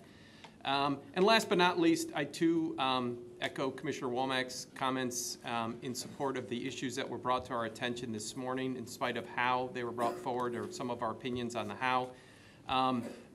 In my time, though, I will say that when I've had 2 questions about ICE and our county's collaboration, I brought them to the sheriff's attention, and he has always answered them very promptly and fully to my perspective, so I always thank him for that and his collaboration with us. That being said, I would like to recommend to the chair to explore the opportunity to really look at what are we doing with immigration, what aren't we doing, and I know it will be a painful public process, but it would be similar to the friend of the court issue, because those public opportunities, though painful for us sometimes, people need to know the truth, what's really happening or not, because we heard a lot in this that was factual, and we heard a lot in this that wasn't, based on you know, what really are contracts, our legal rights, all that stuff. So that's my hope, is that we will take that opportunity. And again, it's not at all based in a distrust or anything about the sheriff. It's about, let's really put the facts out in front so we can rest on those. So again, I hope that made sense. Thank you. You know, I'm going to make my comments now. First of all, I wanted to say we had the work session earlier. There was a question about some questions for the zoo. I did find out in the intervening period that they are presenting on July 26th. So to the extent you have questions today that were in the meeting about capital expenditures, that'd be a good opportunity to talk to them about that. Secondly, I would like to thank the members of the First Steps for their work on the millage. They worked, I think, very nicely with the county in coming to a conclusion. I know it probably wasn't quite what they wanted, but I think Commissioner Steck really outlined, and I want to thank him and the committee for the work they did. I think that was well stated, and how we you know, a good basis on which I think we're proceeding. You know, I do want to talk a little bit about what today. Let me clarify a few points. One is on public comment, and maybe what's stated on the internet isn't clear and can be cleared up, but the rules do state that it is a period of 3 to 5 minutes at the discretion of the chair. And anybody that's sitting in these chairs here knows that I have never done more than 3 minutes, ever. So what was done today was the same approach that we do with every public comment period. Number two, never before in my 8 years have I seen someone being touched and pushed and interrupted during their right to speak to us during public comment. That's what was happening today when I gavelled down the protester that was doing that. There was comments from the larger group that made me nervous this was going to turn into something more, which is why I suspended the meeting at that point. That was a discussion I had with the Sheriff's Department and with leadership in advance, that is the type of approach we did in order to downplay the risk of violence. And if I had it all to do over again, I would do it the same way. Hey, if somebody wants to call me a bigot over that, fine. I'm run for election. I know those types of words get thrown around, and I'm a big guy, and I can take that. But I just want everybody to be clear on the circumstances, because we had such a large crowd. I'm not sure everybody was able to see what was going on at the podium at the time. So those are my comments. I'll move next to Commissioner Korndike. Thank you, Chair. First of all, thank you very much. I didn't get a chance to speak during the request for the childhood millage, so I'm going to just say a couple quick comments. Thank you very much for Stan and your subcommittee, all the members there, for your fine work. Appreciated the information and what you gave to all the commissioners. And also the First Steps. I know you folks have been working a long time, and you've done a great job, and I wish you well. With that, I would like to encourage us to encourage all these taxing units that are going to take $243,000 away from this millage if it passes and use for their own purposes to please consider opting out. So if members here have any connections with those entities, please consider doing that. That money is meant for, if it passes, for this millage and for the early child care, and it's not meant for those special taxing units. Finally, thank you to the Sheriff's Department. I think they did a great job today with crowd control and making sure everyone felt safe. I know I did. I sat here and listened, and thank you for the fine job you did, and to Sheriff Stelma and Under Sheriff Young for their fine work, and all the officers you brought today. Thank you.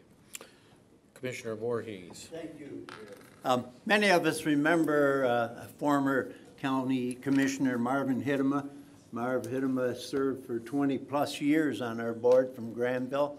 And this coming up on July 28 this year is the 4th annual Golf Scramble to help the Eureka Marie West Memorial Scholarship. It's a way in which we can show our respect to our former commissioner who has passed away 3 years. And So contact me. Joanne, my precious wife, is willing to sponsor a team if we got 4 players from the county who would like to go. Let me know. It's on July 28th, and we'll get you signed up, and we'll have a fun time golfing in honor of Marv Hiddema. Thank you, Mr. Chair. Thank you. Commissioner Talon. Thank you, Chair. I want to express appreciation for the opportunity to hear the comments and testimony from some of the residents of our community. It was incredibly impactful to me, and kind of echoing Commissioner Volkowski's comments, it reminded me of when we had a large group of citizens come in, talk about friend of the court issues that were affecting them. Even though we're not responsible for oversight of the friend of the court, we played a role as a community convener to help facilitate a better situation for people that live in our community. And I see this as an opportunity to do that as well. Even though we don't get to tell the sheriff how to run their operation, there are a lot of related issues to what's going on at the Sheriff's Department, the courts, other places in our community. I really would appreciate, Mr. Chair, your consideration of appointing a committee to take a look at some of those and enable the county commission to help bring the community together, as we did so effectively with the friend of the court. Thank you. Commissioner Hennessy. I appreciated the comments that were made by our residents here. I found it regretful that one person sort of spoiled things by physically coming up to someone who was standing in line and had a right to speak, especially since it was on an agenda item. And I think that one of the things we lost from that was that their names and their addresses and their comments did not become a part of the public record. And I think that was regretful, and it really was due to the behavior of just simply one person who sort of spoiled it for many others. And I was in line to speak on the millage proposal. And I was going to say something good about our processes. And that we have this process of having subcommittees and having recommendations.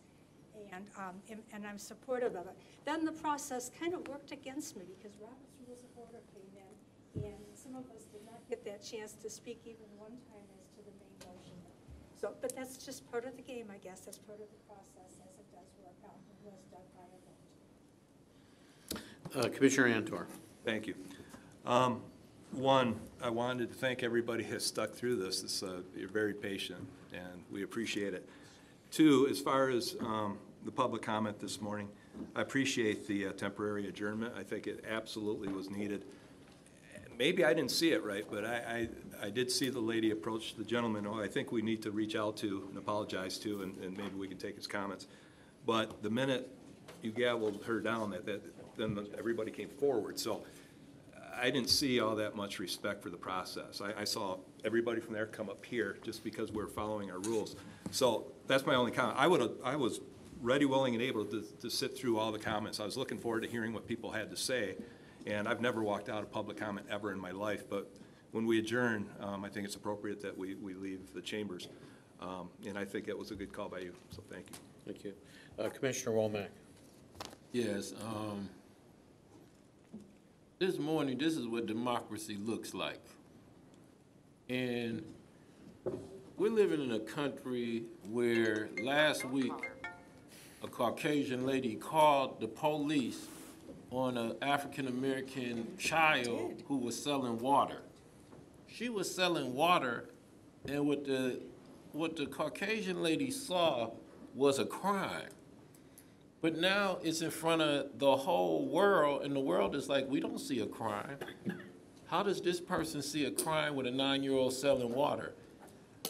There was a pastor speaking this morning, and there was a young lady sitting by him who seems to be part of the organizers that, to me, seemed to be patting him to remind him of something or let him know some part of what he's saying is being said to someone else. But other people see it as she's harassing this guy and she's touching him and like she's a threat to this guy. And I don't agree with that if this was to happen again, that this is what we should do, because the outcome is, I know that Jim is not a bigot. I even went into public comment to address that, because I don't like the word bigot and racist being thrown around. It's terrible. No one wants to be called a bigot, a racist, a child molester, and I think you're going to call people that you need a lot more proof.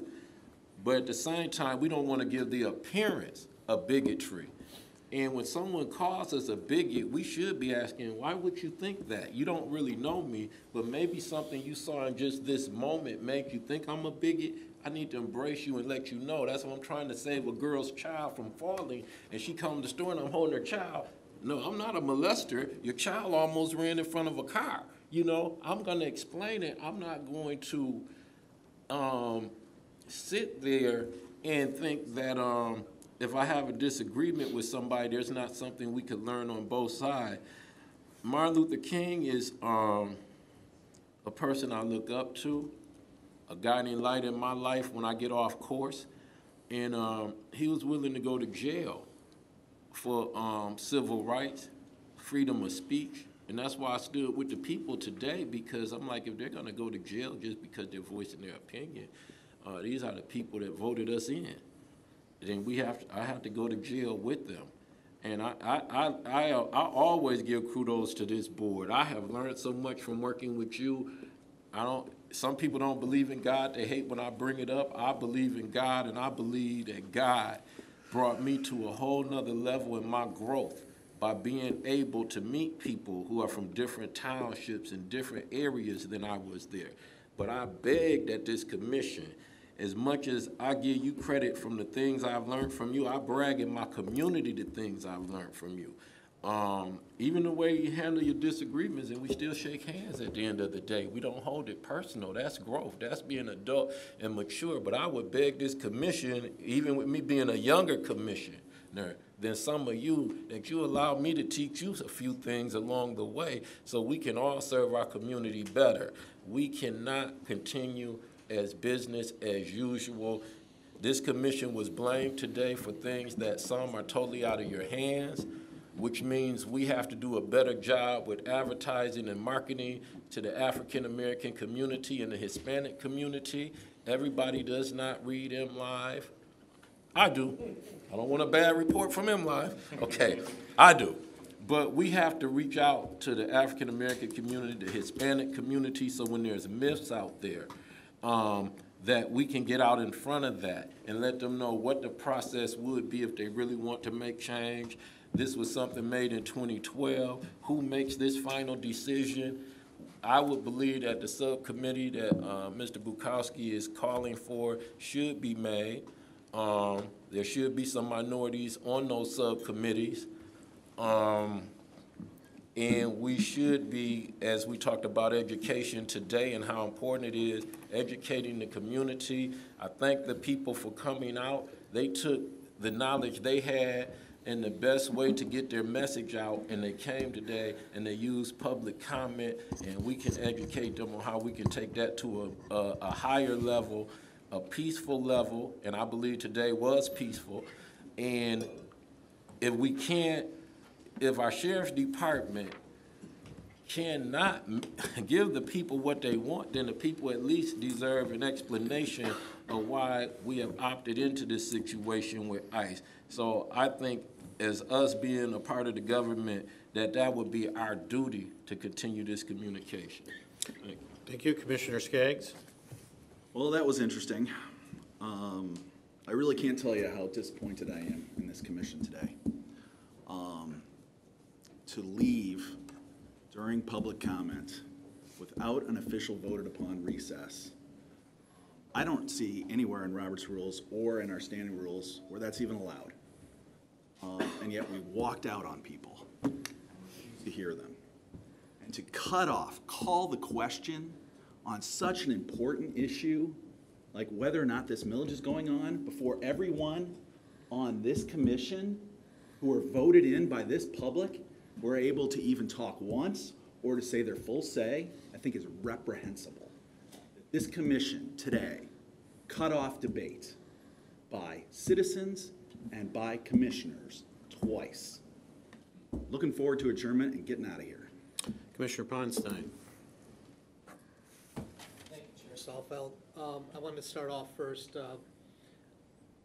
saying there's a lot of kudos to you, but a lot of it's well-deserved. I sat on the Mental Health Board for, I think, 5 years, sat on the LHR, and respectively came in when I was leaving. Your expertise in this area is just so beneficial for the community. That's something that I didn't have. What I had was the same feelings I had when I was a school board member. Great amount of frustration, and always the same thing is there's not enough money, and then everyone knows that there is a priority of that. When you abstain to that, that brought up the the one thing that irritated me the most of being on the LHR is that we had to sign documents saying that first and foremost, you represent the LHR, you don't represent your county commission, and you don't represent your mental health. And that in itself is adversarial right off the bat. So Stan, I appreciate all your work doing, and I can't imagine the amount of hours or the time, but it's appreciative, not only of those that are in the mental health system and need assistance, but for the whole county. I also want to comment on the public comment. In my 39 years of public office, I've never left public comment, but today is the first time ever that I see someone that has the freedom of speech and the constitutional right to be at the public comment, be pushed away by someone else that felt that their issue was more important than that. That's unacceptable to me as an elected official. So when at recess, yes, I did left. I mean, if you want us to respect them, that they've got to respect everyone that has the right to be at that podium. I've seen many of commissioners get up when other people have spoken and have left the room, and I've stayed here. It's not comfortable to hear everything that's being said, but I've always sat here and I've always listened, because I've always believed, if everyone believes like I do, it's gonna be a pretty boring place. And I enjoy public comment, but I don't enjoy watching someone that was here for public comment get pushed away. So my apologies to Mr. Kennedy for not having his time to be heard. And I appreciate Chair Salfeld that took a bad situation from getting worse. And then in the end, I also want to thank the law enforcement. I mean, or any government paid official. I mean, we could start with teachers and just the pure lack of respect that teachers have in the classrooms now. It may not be in this area, but across the country, that is going on day in and day out. It's just remarkable to me that anyone would even want to go into the teaching profession anymore. And the same thing is true with law enforcement. All we hear is the bad thing time and time again. But law enforcement, when there's something bad happen, they're the first one there. And they're not pleasant. Someone is either dying, someone's been in a severe car accident, there's a riot, there's a fight, and all those things that they are told that they have to do, and that's what they signed up for, they're not appreciated to. But meanwhile, they can be assaulted in public and yelled at and it's just getting sickening in this country that such lack of respect. Yes, there are problems in law enforcement. Yes, there's problems with some teachers, and you can sign that. But to take a wide brush and paint them all as bad is just unacceptable. Every time I've called law enforcement, they have been there. There's a lot of people that feel that same way. So appreciate for all you do. I've got a nephew who's a state trooper, and there's a lot of them now that look back and said, is this something I really want to put up with day in and day out? Pull someone over in a car, and then they've got a gun and kills a police officer who's making a traffic stop. I mean, that's not just one side, both sides, but it just seems that we're inundated that anyone there from the government that's enforcing a law that they don't have any control over is the scapegoat for this. I mean, if these people really wanted scapegoats, they're listed right here. Gary Peters, Debbie Stabenow, Justin Amash, Bill Huizenga, John Molinar, Fred Upton, Tim Walberg. Those are the people that are in Congress. And right now, I think they're on summer break.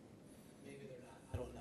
But these laws that are passed down to the state or the state's passing them down to us, we have very little control over. I appreciate the professionalism of our sheriff's department in dealing with ICE. I don't care what side you're on, but their hands, there's not a lot of options. Do we cooperate with the federal government or not? I mean, that's what the question is at the end of the day. Do we pick and choose when we want to cooperate with the federal government or not? Thank you. Commissioner Stack? Thank you, Chair. I'm reticent to dive into this issue of what happened this morning, but since we're going to make it to noon today anyway, a few comments. I think any citizen who will do their homework with respect to this body would draw the conclusion that this body listens to our citizens. We will hear what they are prepared to tell us, whether we like it, whether we don't like it, whether we have a visceral reaction to it. My experience is this body will listen. But this is a public forum. This is a public forum that everyone in our community has a right to participate in. No one has a right to step in and appropriate it for themselves. And it doesn't matter what your issue is. It doesn't matter how passionately you feel about it. You are part of a community, a diverse community, a community that has different perspectives. Yes, you have a right to speak that perspective. Yes, you have a right to demand we listen. But no one has the right to appropriate it from others. And that's what I saw happen today. And that's why I'm so disappointed that that transpired in a way that it did. Because we could have listened to an awful lot of information. We could have listened to some passionate speeches, to some passionate opening of our eyes. But it was foreclosed from us. And it was foreclosed because of the disrespect for the integrity of what this is. It is a public forum. And if we can't maintain it as a public forum available for everyone, then we ought to just disband it. Thank you. I do not see any more miscellaneous comments, so we will move to item 12 of the agenda, which is adjournment, and I will call on Vice Chair Bolter. Thank you, Mr. Chair. I move to adjourn, subject to the call of the chair for Thursday, the 26th, 2018, at 8:30. Yeah, we need a roll call for that? No, we don't. All in favor indicate by saying aye. Aye. Any opposed? Motion passes. We are adjourned.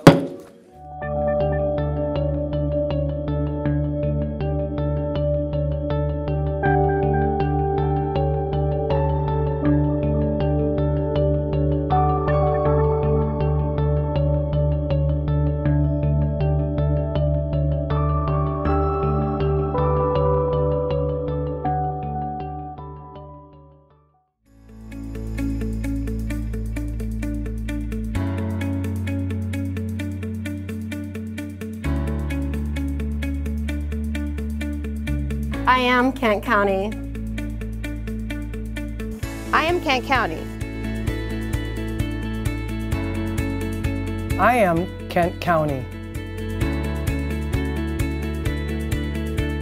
We are Kent County.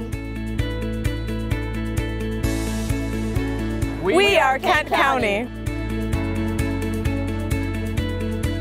We are Kent County. We are Kent County. We are Kent County.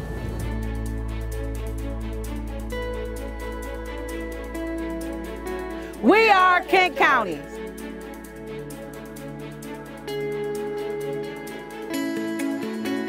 We are Kent County.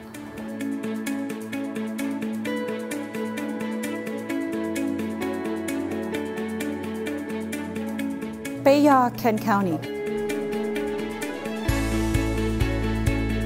Ami, Kent County. Somos, Kent County. Mas Ira, Kent County.